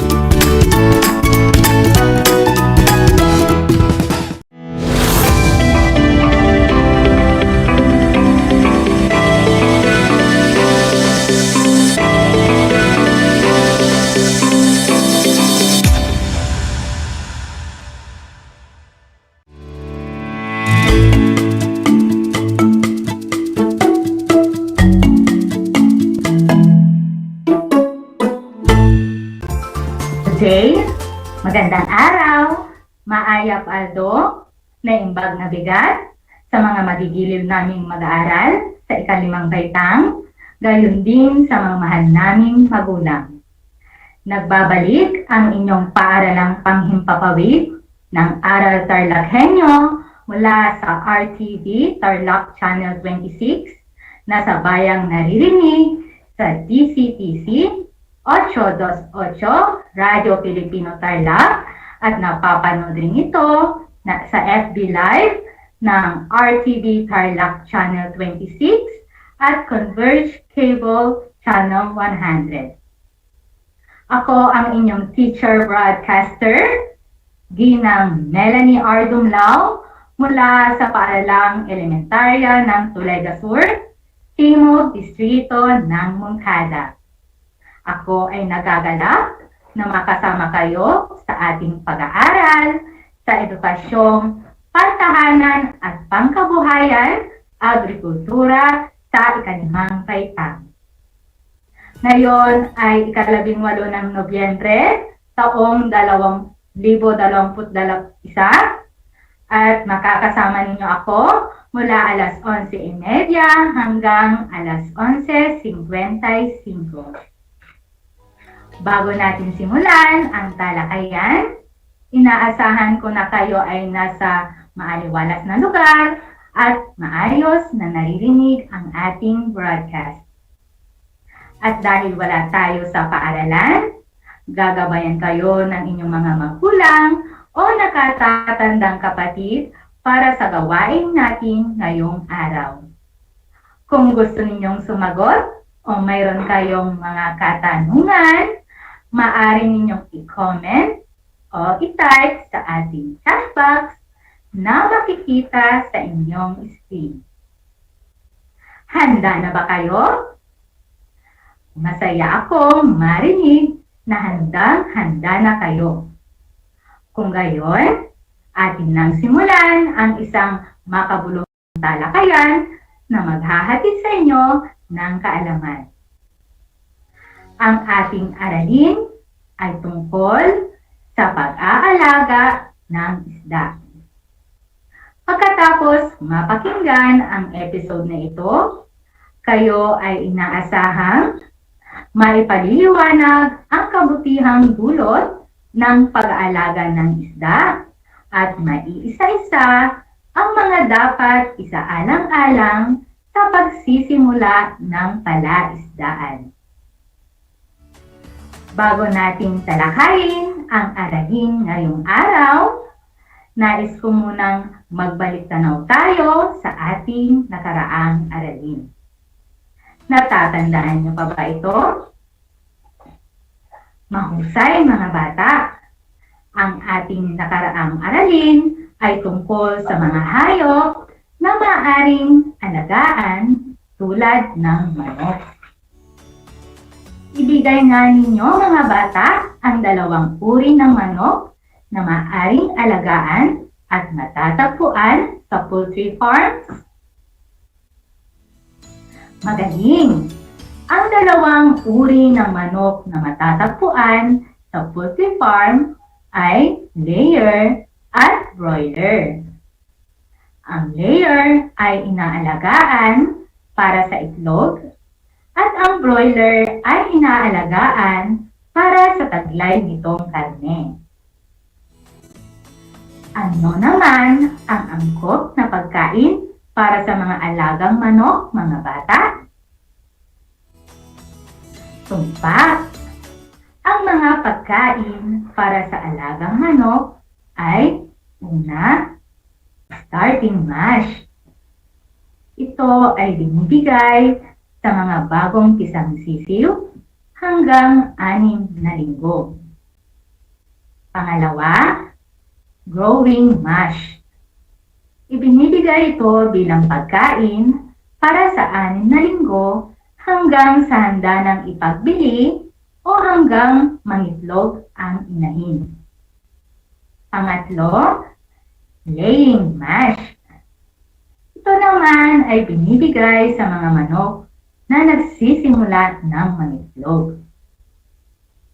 Natutuwa ako at natatandaan ninyo ang ating nakaraang aralin. Ngayon ay dumako na tayo sa ating bagong aralin. Handa na ba kayo? Handang-handa na rin akong maibahagi sa inyo ang kalaman na makatutulong sa inyo at sa inyong pamilya. Mga bata, pagmasdan ninyo ang aquarium. Ano-ano ang makikita rito? Tama! Makikita rito ang iba't ibang uri ng isda. Paano kaya inaalagaan ang mga isda sa aquarium? Isipin ninyo na ang aquarium ay isang maliit na palaisdaan sa inyong bakuran. Anong isda ang ilalagay mo? Bakit ito ang iyong napili? Nangangailangan ba ng pangangalaga ang palaisdaan? May kabutihang naitutulot ba ang pag-aalaga ng isda sa atin at sa pamilya? Tara mga bata, ating suriin ang mga kasagutan sa ating mga tanong. Alam ba ninyo mga bata na ang ating bansa ay mayaman sa iba't ibang anyong tubig?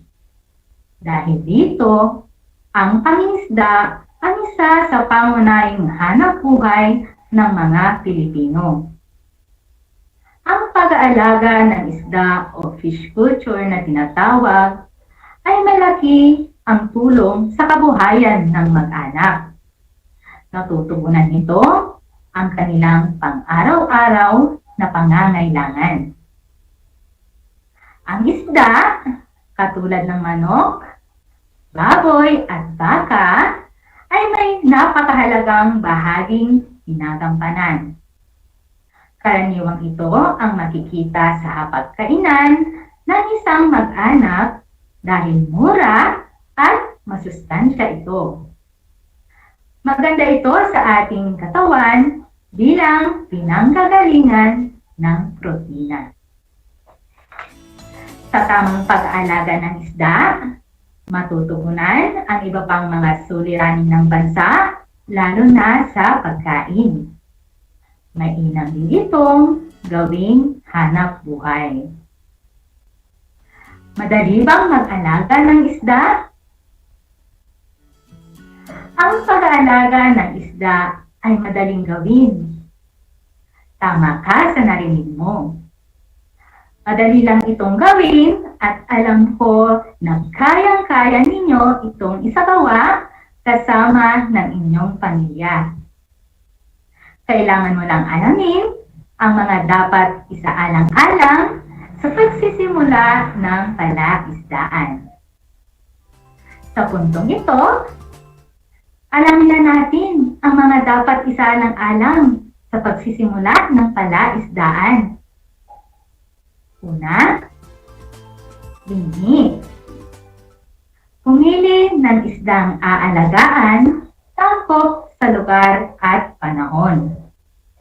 Ang tilapia, karpa, bangus, at hito ay mga uri ng isda na maaari nating alagaan. Ang tilapia ay mabilis lumaki at maaaring anihin sa loob lamang ng 2 hanggang 3 buwan. Inaabot naman ang 1 taon bago anihin ang karpa. 6 na buwang pag-aalaga naman bago anihin ang bangus. At 5 hanggang 6 na buwan ang hito. Pangalawa, lokasyon.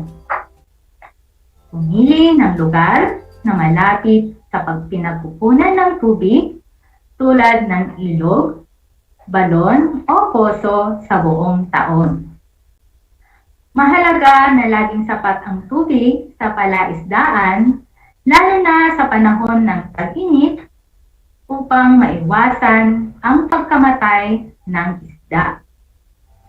Mas mapapabilis din ang pagdami ng lumot na nagsisilbing pagkain ng tilapia kung ang lugar ay naaarawan at hindi binabaha tuwing umuulan o sa panahon ng tag-ulan. Pangatlo, ano kaya ito na kailangan din natin at ng mga isda upang mabuhay at lumaking malusog? Hulaan nga ninyo? Tama! Ito ay ang pagkain.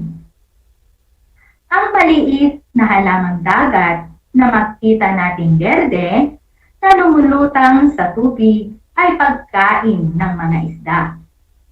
Ang mga itlog ng kulisap, suso, darak, tinapay, at liya o planktons ay pagkain din ng mga isda. May mabibili rin sa pamilihan katulad ng mga pagkain komersyal. At ang panghuli na dapat nating isaalang-alang sa pagsisimula ng palaisdaan ay pag-aalaga. Upang maging malusog at maayos ang paglaki ng mga alagang isda, ay naglalagay ng pataba o dumi ng hayop sa palaisdaan. Ito ang dahilan kung bakit ang mga nag-aalaga ng isda ay nag-aalaga rin ng manok at baboy. Ang malalaking isda ay dapat alisin o hiwalay dahil ang mga ito ay kumakain ng isdang maliliit at upang magkaroon ng malaking lugar ang mga lumalaking isda. Dagdag pa dito, hindi dapat magsiksikan ang mga isda dahil nababawasan ang oxygen sa tubig na maaaring ikamatay ng mga ito.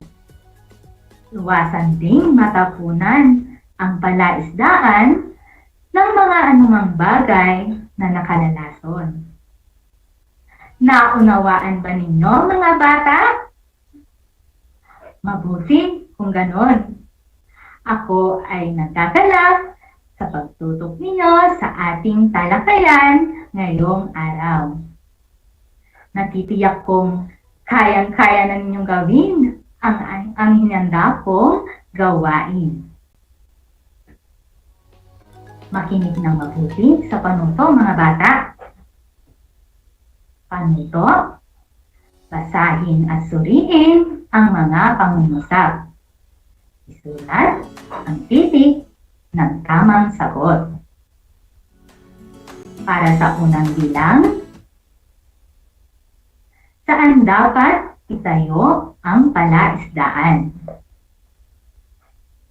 Ulitin ko, saan dapat itayo ang palaisdaan? A. Sa mainit na lugar. B. Sa malayong lugar. C. Sa mayroong sapat na pagkukunan ng tubig. D. Malayo sa tirahan.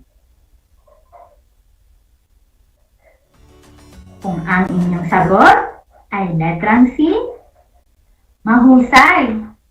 Sa mayroong sapat na pagkukunan ng tubig, dapat itayo ang palaisdaan. Sa ikalawang bilang, mahalaga ang paglaki ng mga isda.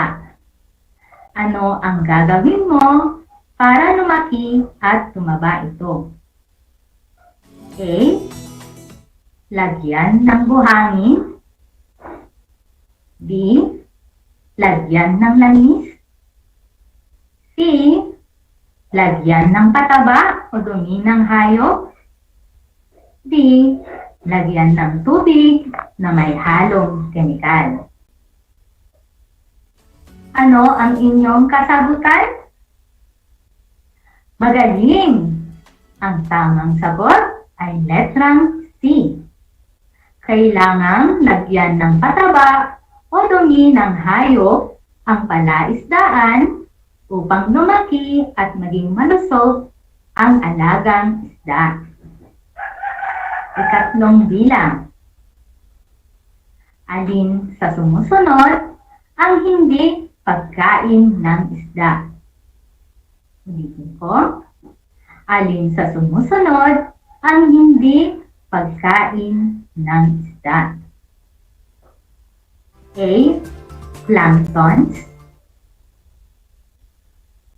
B. Duck. C. Tinapay. D.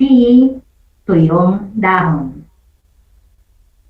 Sa palagay ninyo mga bata, ano kaya ang tamang sagot dito? Mahusay! Letrang T ang wastong sagot. Ang tuyong dahon ay hindi pagkain ng isda. Para naman sa ika-4 na bilang. Bakit maraming mangingisda ang nawiwiling mag-alaga ng tilapia? Ulitin ko. Bakit maraming mangingisda ang nawiwiling mag-alaga ng tilapia? A. Dahil madali itong hulihin. B. Dahil mabilis itong lumaki. C. Dahil maraming nag-uulam ito. D. Dahil matataba ito.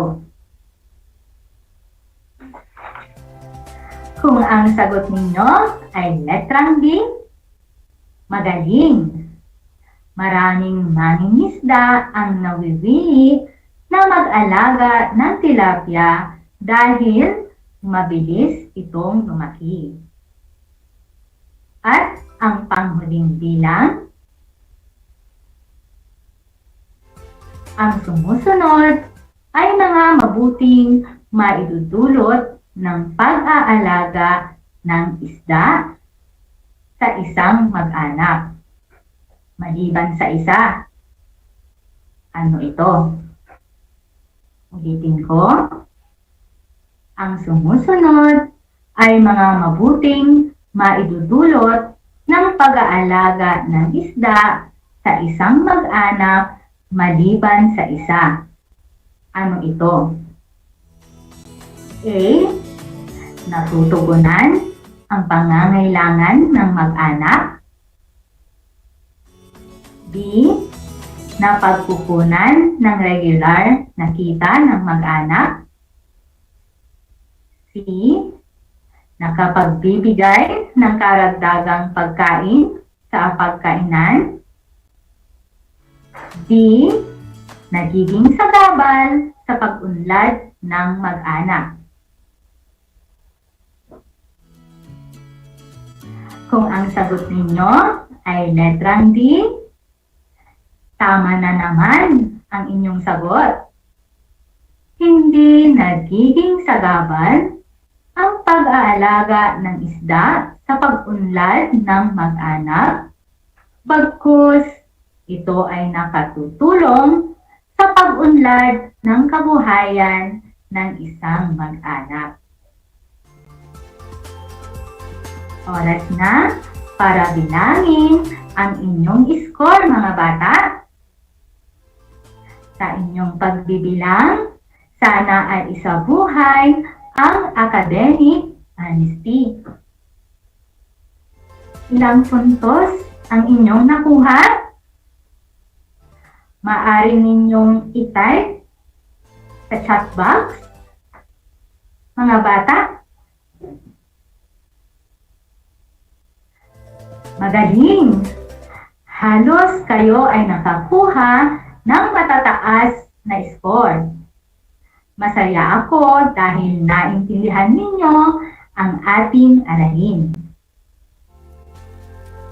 Isang gawain na naman ang ating napagtagumpayan at labis akong natutuwa sa inyong kooperasyon at pakikinig. Tandaan, mga bata, sa pagsisimula ng palaisdaan, dapat isaalang-alang ang binhi, lokasyon, pagkain at pag-aalaga.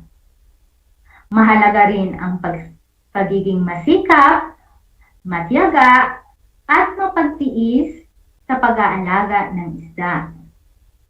At sa masusing pagsisikap at pagtutulungan ng buong mag-anak, makakamtan ang bunga ng paghihirap at pag-unlad. At para naman sa inyong karagdagang gawain, ipagpalagay na mayroon kayong isang maliit na palaisdaan sa inyong bakuran. Ano ang iyong gagawin upang maging kawili-wili ito sa lahat ng kasapi ng pamilya, lalo na kung ang nakatatandang kapatid ay walang interes sa pag-aalaga ng isda. Ilahad sa isang malinis na papel ang iyong mga hakbang at paraang gagawin. Narito ang rubrics na ating gagamitin. Ito ay may 4 na pamantayan sa pagtataya ng isinulat na paglalahad. Una, may kapuluhan ang inilahad at pagkakaugnay ng detalye, organisado. Pangalawa, malinaw ang layunin, nasa focus. Pangatlo, gumamit ng payak at angkop na mga salita at lubos na naunawaan. Pang-4, wasto ang gamit sa malalaking titik kung saan kailangan, gayon din ang mga bantas, baybay ng mga salita at iba pang mechanics sa pagsulat.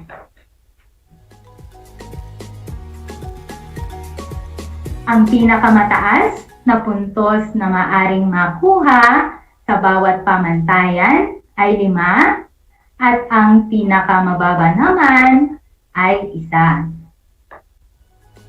Mga bata, tapos na ang ating aralin ngayong araw. Sana ay marami kayong natutunan at nawili sa ating talakayan.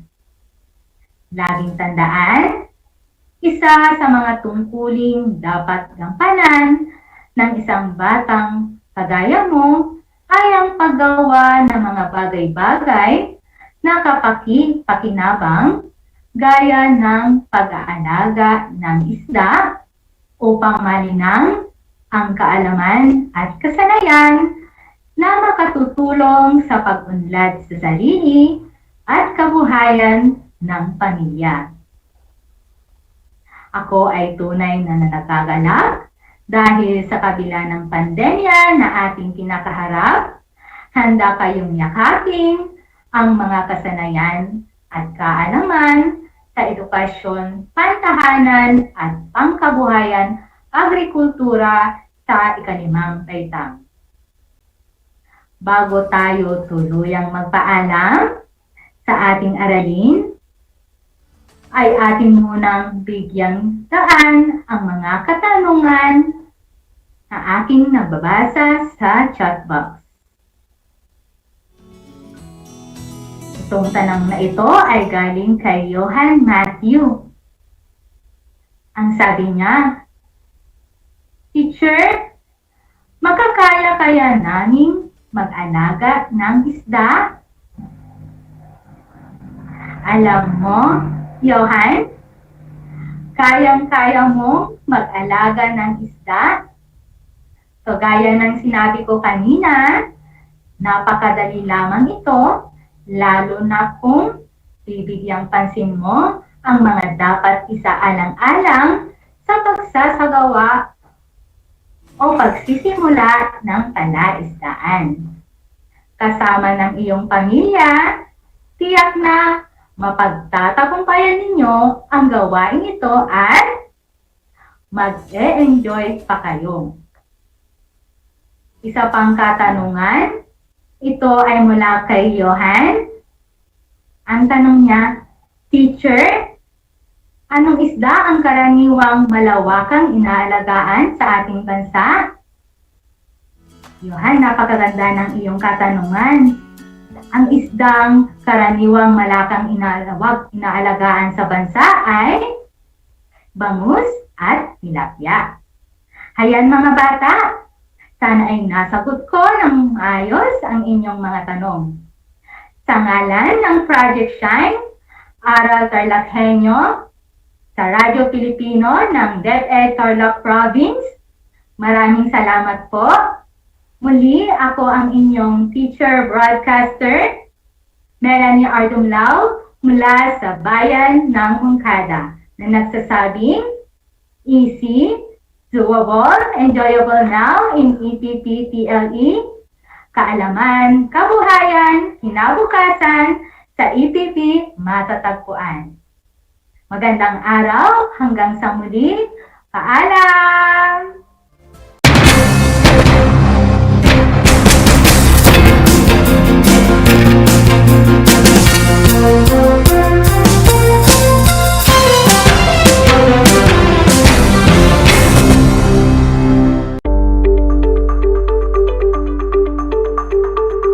Sa pagnanais na mapigilan ng ating pamahalaan ang pagdami ng bilang ng mga kaso ng COVID-19, binuo ang One Hospital Command Center o OHCC upang mas mabilis na matugunan ang medikal na pangangailangan ng ating mga kababayan. Bukas ang OHCC 24 oras araw-araw. Tumawag lamang sa mga hotline nito sa 0919-977-3333 o 0915-777-7777 o 02-886-50500. Maaari ring i-download ang Pure Force Citizens app sa Android o iOS upang mabilis na matugunan ang sinumang nangangailangan. Layon din ng OHCC na maiwasang mapuno ang kapasidad ng bawat ospital. Kaya't kung ikaw ay kinakailangang tumawag sa OHCC, mabibigyan ka ng libreng preliminary consultation. Para sa mga nangangailangan ng emergency quick response, makikipag-ugnayan ang OHCC sa DOH Bed Tracker at sa mga ospital upang makahanap agad ng pinakamalapit na bakanteng ospital. Ang transportasyon o ambulansya naman ng ospital na inirefer ng OHCC sa pasyente ang siyang susundo sa bahay nito. Kaya't kapag ikaw ay nakakaranas ng anumang sintomas ng COVID-19 o nangangailangan ng agarang tulong medikal, tumawag lamang sa OHCC at handa silang tumulong sa lahat ng oras.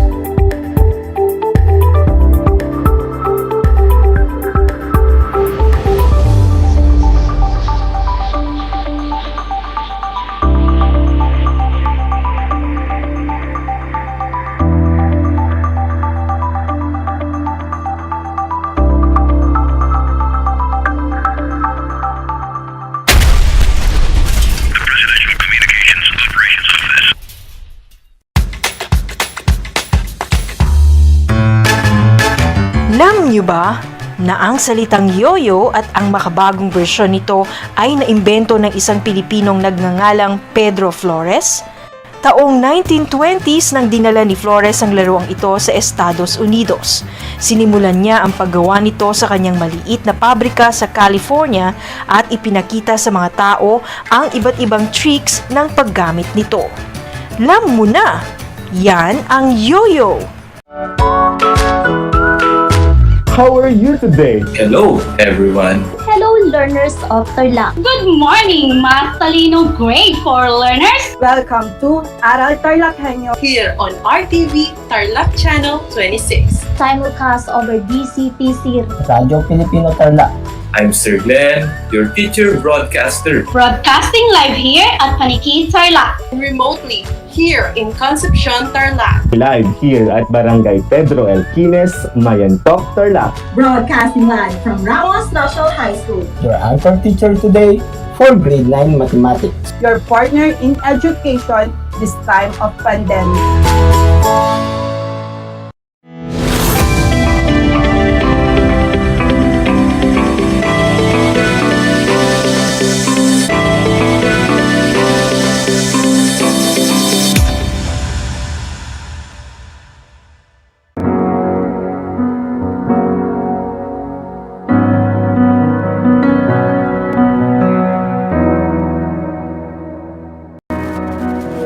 Let us pray. Dear God, we confess our need for you today. We need your healing and your grace. We need hope restored. We need to be reminded that you work on behalf of those who love, constantly, powerfully, completely. Forgive us for trying to fix our situations on our own. Forgive us for running all different directions and spinning our wheels to find help, when true help and healing must be found first in you. Forgive us for forgetting how much we need you above everyone and everything else. We come to you and bring you to the place we are hurting. You see where no one else is able to fully see or understand. You know the pain we're carried, the burdens, the cares. You know where we need to be set free. We ask for your healing and grace to cover every broken place, every wound, every heartache. Thank you that you are able to do far more than we could ever imagine. Thank you for your mighty power that acts on the behalf of your children. We reach out to you and know that you are restoring and redeeming every place of difficulty, every battle for your greater glory. Thank you that you will never waste our pain and suffering. We love you. We need you today. In Jesus' name, amen.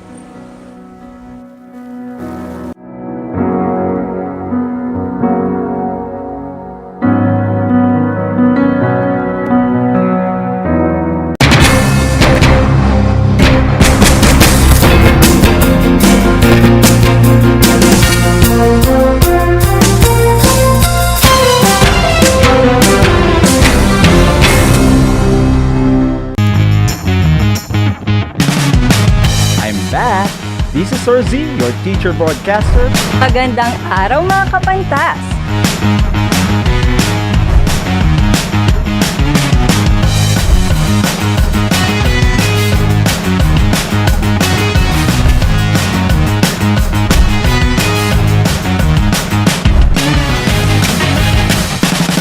Welcome to Aral TarlakHenyo.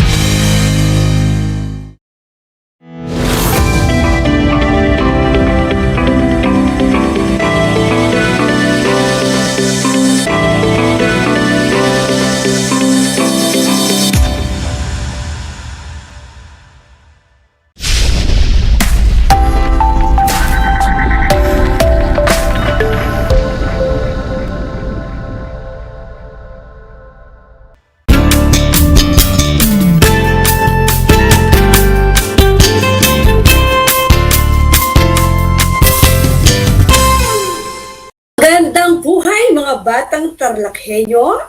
at sa lahat ng masisipag at malulusog na mag-aaral na nasa ikalimang baita. Magandang araw sa inyo. Matanong ko lang mga bata, lumalabas na ba kayo? Namamasyal na ba kayo? Kung ganoon, dapat doble ingat pa rin mga bata sapagkat hindi pa rin tapos ang pandemya.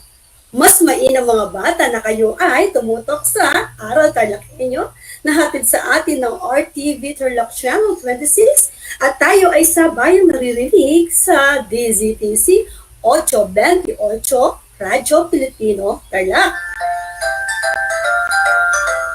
Ako ang inyong makakasama para sa ating aralin para sa Musika 5, Madang Channeling and Tanglaw na nagmula pa sa Kapas Tarlac.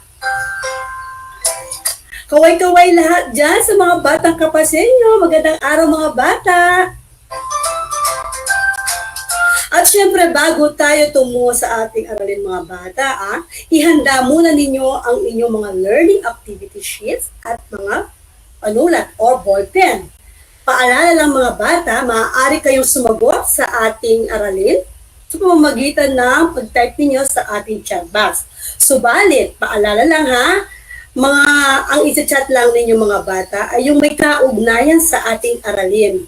May mga guro tayong nakaantabay at nakikita ang inyong mga chat. Okay, yan ang batang TarlakHenyo. Hindi lang magaling, hindi lang mabait, masunurin pa. At sa pagkakataong ito mga bata, meron tayong dalawang aralin na pag-uusapan. Ito ay ang Module 5 at ang Module 6. Unahin muna natin ang Module 5. Ang Module 5 ay patungkol sa C major scale at inaasahan dito kapag pinag-aralan natin to kayo ay nakakaguhit ng mga nota na nasa C major scale. Nakikilala ninyo ang mga nota na nasa C major scale at naaawit ang sopa syllable na nasa C major scale. At para sa Module 6 na atin rin tatalakayin, ito naman ay patungkol sa pinakamataas at pinakamababang antas ng mga nota.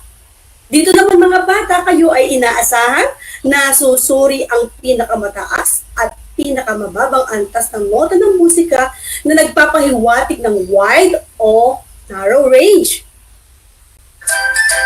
At syempre, kayo ay nakakagawa ng stop na nagpapakita ng pinakamataas at pinakamababang antas ng mga nota sa musika.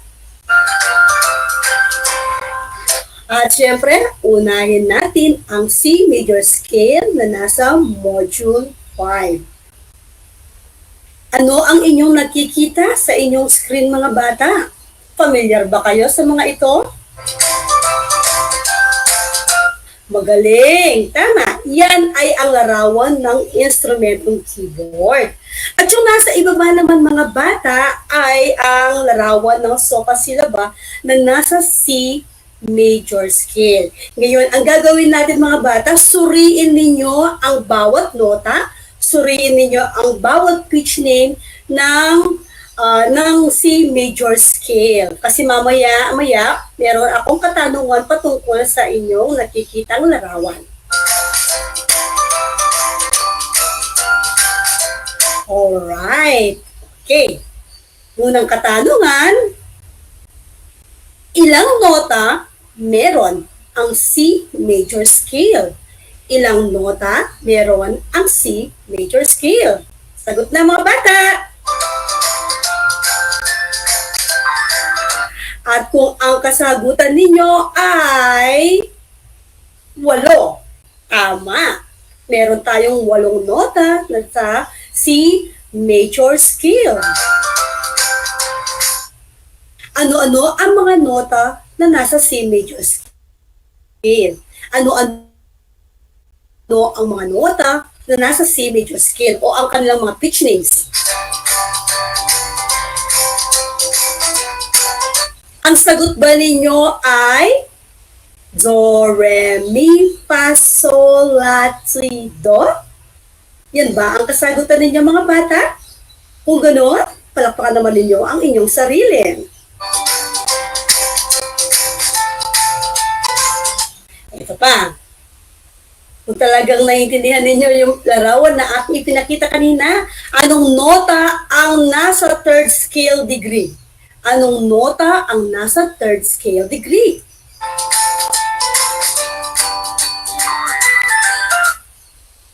Alright. Ang sagot ba ninyo ay mi or i? Ang i kasi ang pitch name niya. Kung ganyan ang sagot ninyo mga bata, nako, malamang marunong, malamang ay alam ka na sa musika. At para sa ating pang-apat na katanungan, ilan ang sharps or flats meron ang C major scale? May nakita ba kayong mga flats at sharps?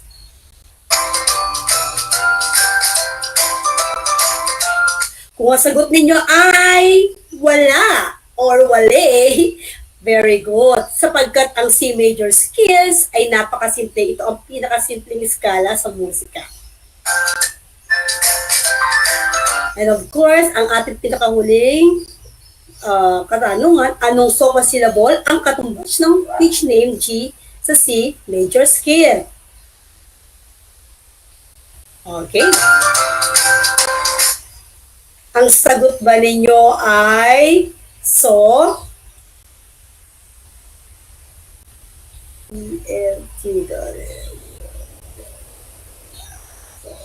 Okay, kung ang sagot ninyo ay so, very good.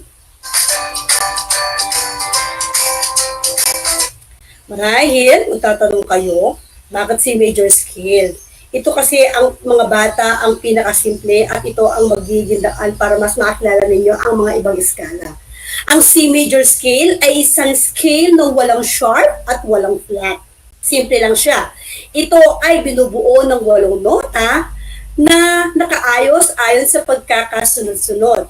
Ito ay ang do, re, mi, fa, so, la, si, do. Sa sofa syllables. At ito naman ang kanilang mga pitch name mga bata. C, nakatumbas ang do, D, katumbas ang re, E, katumbas ang mi, F, katumbas ang fa, G, katumbas ang so, A, la, and then higher do, katumbas ang T.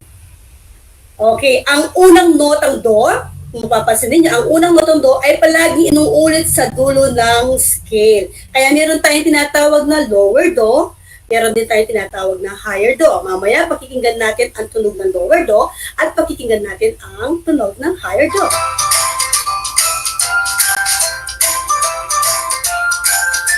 Ang susunod na ipapakita ko sa inyo mga bata, ito naman ang tinatawag nating mga nota na nasa C major ascending scale. Anong ibig sabihin ng ascending scale mga bata? Ibig sabihin pataas. Okay? Ito ang C, D, E, F, G, A, B, C. Okay, napansin ba ninyo may dalawang C? Ito yung sinasabi ko kanina. Meron tayong mababang C at meron tayong tinatawag na mataas na C or higher do. Ulitin ko ang tunog ng C major ascending scale.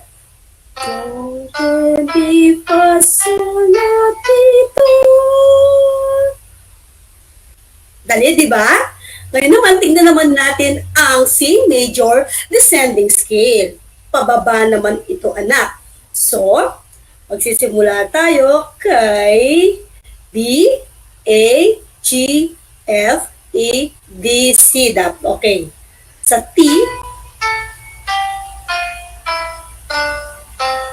apa? P, A, G, F, E, D, C. La, so, fa, mi, re, do. Ulitin natin. La, so, fa, mi, re, do. Simple lang. Wala siyang flat, wala siyang sharp. Simple-simple ang C major scale. Okay. Upang ito naman ang tinatawag nating descending scale na at para lalo natin maintindihan at sa ulo ang mga tunog ng C major scale, gagamit tayo ngayon ng Kodály method. Ipapakita muna ni Teacher Jen, ni Madam Chinelyn, ang mga senyales gamit ang ating mga kamay. Tama? Gamit ang ating kamay, and then pagkatapos kong ipakita ito, mga bata, sundan ninyo yung nasa screen ninyo. Uulitin natin to ng 3 beses. Ito ang tinatawag nating do. Sige nga, gayahin nyo nga, do. Re, mi, fa, so, la, ti, do. Kuha ba ninyo mga bata? Ulitin natin mga bata. Do, re, mi, fa, so, la, ti, do. Mga bata, screenshot ninyo yun anak ha, para meron kayong pag-aaralan pagkatapos ng ating aralin. Pababa naman tayo ngayon mga bata, descending scale tayo. Simula tayo sa higher do. Ti, la, so, fa, mi, re, do. For the last time, do, re, mi, fa, sol, la, ti, do. Baba naman. Do, ti, la, so, fa, mi, re, do. Magaling mga bata. Ayan, may exercise na kayo, may hand exercise na kayo mga bata para sa musika. Yan ang ating tinatawag na Kodály method. At sa pagkakataong nito mga bata, tarako naman tayo sa Module 6. Ang pinakamataas at pinakamababang antas ng mga nota. Ano naman ngayon ang tatalakayin natin sa Module 6? Pagbasdan ninyo mabuti mga bata ang posisyon ng mga nota sa staff. Ayan, nakikita niyo ba ang 5 nota na nakalagay sa staff? Bigyan ng pansin ang nota na nasa pinakamababa. Anong nota ang nakikita ninyo na nasa pinakamababa? At anong nota naman ang nasa pinakamataas? Okay. Saan sa staff ang may pinakamataas na nota? Saan sa staff ang may pinakamataas na nota? Okay, la o pitch name na G ba ang inyong sagot? Magaling.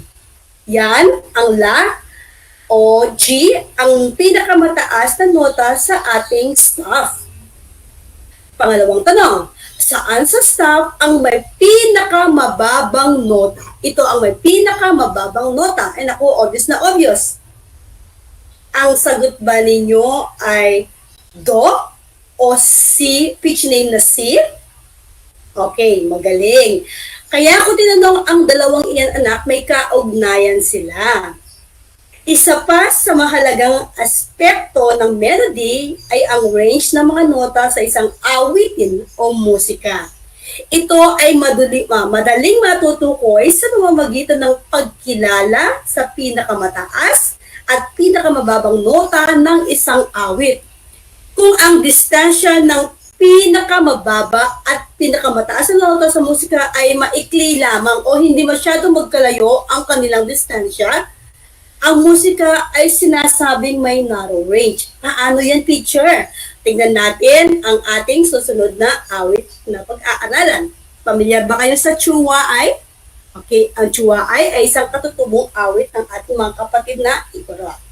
Okay, pagmasdan ninyo yung pinakamataas na nota sa Chuwaay. Ano ang pinakamataas na nota sa Chuwaay? Magaling. Ayan, nakalagay na sa screen ninyo. A, nasa A, or pitch name na A ang pinakamataas na nota. Samantalang ang pinakamababang nota naman sa Chuwaay ay ang E. Ibig sabihin yan mga bata, kung pagmamasdan ninyo yung nasa larawan, hindi masyadong magkakalayo ang kanilang agwat. Kaya ang tawag natin sa uri ng awit na may mayroong maikling agwat ng mga nota ng pinakamataas at pinakamababa ay narrow range. Tingnan naman natin ang susunod na awit. Okay. Ang wide range naman tayo. Kung meron tayong narrow range, meron din tayong tinatawag na wide range. Kung minsan, ang distansya ng pinakamababa at pinakamataas ng mga nota ay sadyang malaki ang agwat. Kapag ito ay nakapaloob sa isang awitin o musika, ang range ay tinuturing na wide o malawak. So, ang awiting ili-ili tulog anay ay isang awitin na may wide range. Ipapakita ko sa inyo ang kanyang mga nota. Ito ang nota, ito ang pyesa ng ili-ili tulog anay. Pagmasdan ninyo yung may nakasulat na letter E o pitch name na E. Okay, ang pinakamataas na nota sa ili-ili tulog anay ay E. Tama? Sumantalang ang pinakamababa na nota ay nasa B. Kung susuruin ninyo, kung ikukumpara ninyo doon sa nauna nating napag-usapan, yung tsuwa ay napakalawak or napakalayo ng agwat ng pinakamataas na nota sa pinakamababang nota. Ibig sabihin nito mga bata, itong awit na ito ay mayroong wide range. Kadalasan ang mga awitin na nasa wide range ay medyo may kahirapan itong basahin o kantahin sapagkat nangangailangan ng puwersa ng mga awit para maawit na maayos ang mga awit na nasa wide range. Okay? Yan ang dalawang uri ng range sa musika, ang narrow range at ang wide range. Okay? Para naman para matalas natin mga bata kung talagang naiintindihan ninyo ang ating dalawang lesyon para sa Musika 5, may inihandang mga gawain si Madam Chinalyn. Ano to? Sa gawain 1, unan at iguhit ang mga nota na nasa major scale. Unan at iguhit ang mga nota ng C major scale sa musical stop sa ibaba.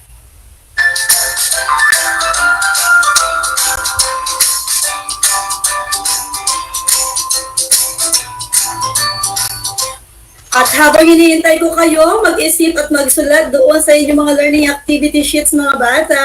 Isa-shout out ko lahat ng mga batang nakikinig from Capas Cabaldon Elementary School. Shout out sa inyong mga anak at sa lahat ng mga masusing nakikinig na mga magulang. Magandang araw po mga nanay, tatay. Sige po, enjoy po natin ang musika.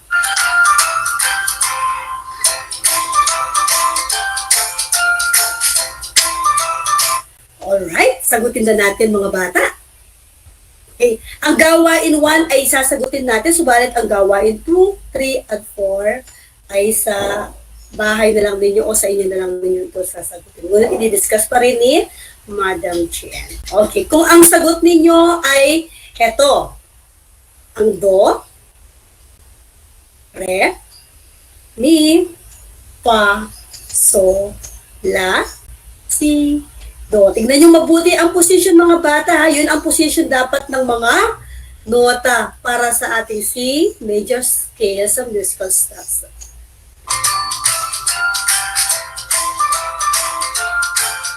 Okay, tignan muna natin ang gawain 2. Ang gawain 2, kayo nasasagot sa bata, iguhit ang tamang note sa tapat ng bawat sopa syllable. Madali na lang yan. Mas madali yan kaysa sa nauna. Ang gawain 3 naman, ito ang gagawin ninyo para sa Module 6. Suriin ang pinakamataas at pinakamababang nota. Isulat kung ito ay may malawak o makitid na range sa pagitan ng dalawang nota.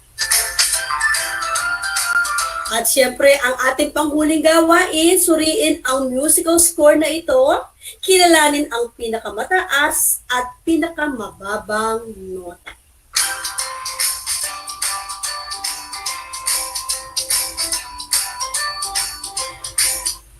Alright, mga bata, napakabilis ng oras. At dyan natin pansamantalang tinatapos ang ating aralin para sa Musical 5. So nakadalawang module tayo, ang Module 5 at ang Module 6. Patuloy kayong umantabay mga bata sa ating aralin sapagkat marami ang ating mga guro sa Musical 5 ay handang-handa na ihayag at ibigay sa inyo ang kaalaman sa musika. Kayo pa rin mga bata ay nakatutok sa Aral TarlakHenyo, hatid sa atin ng RTV Tarlac Channel 26 at sa bayang naririnig sa DZPC 828, Radyo Pilipino Tarlac. Ito pa rin si Madam Jeneline N. Tanglao ay pansamantalang nagpapaalam at nagsasabi, musika, musika, musika. Kay ganda ng ating musika. Paalam mga bata!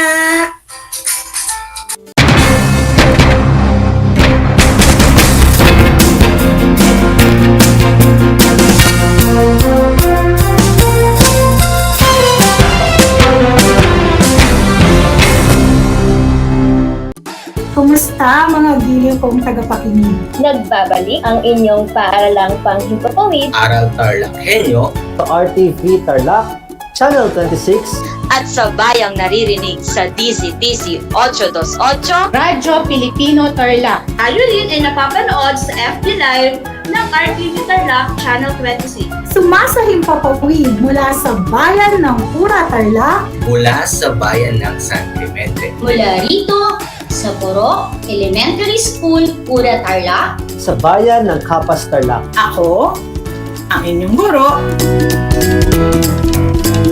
na maghahatid sa inyo ng makabuluhang pagtalakay sa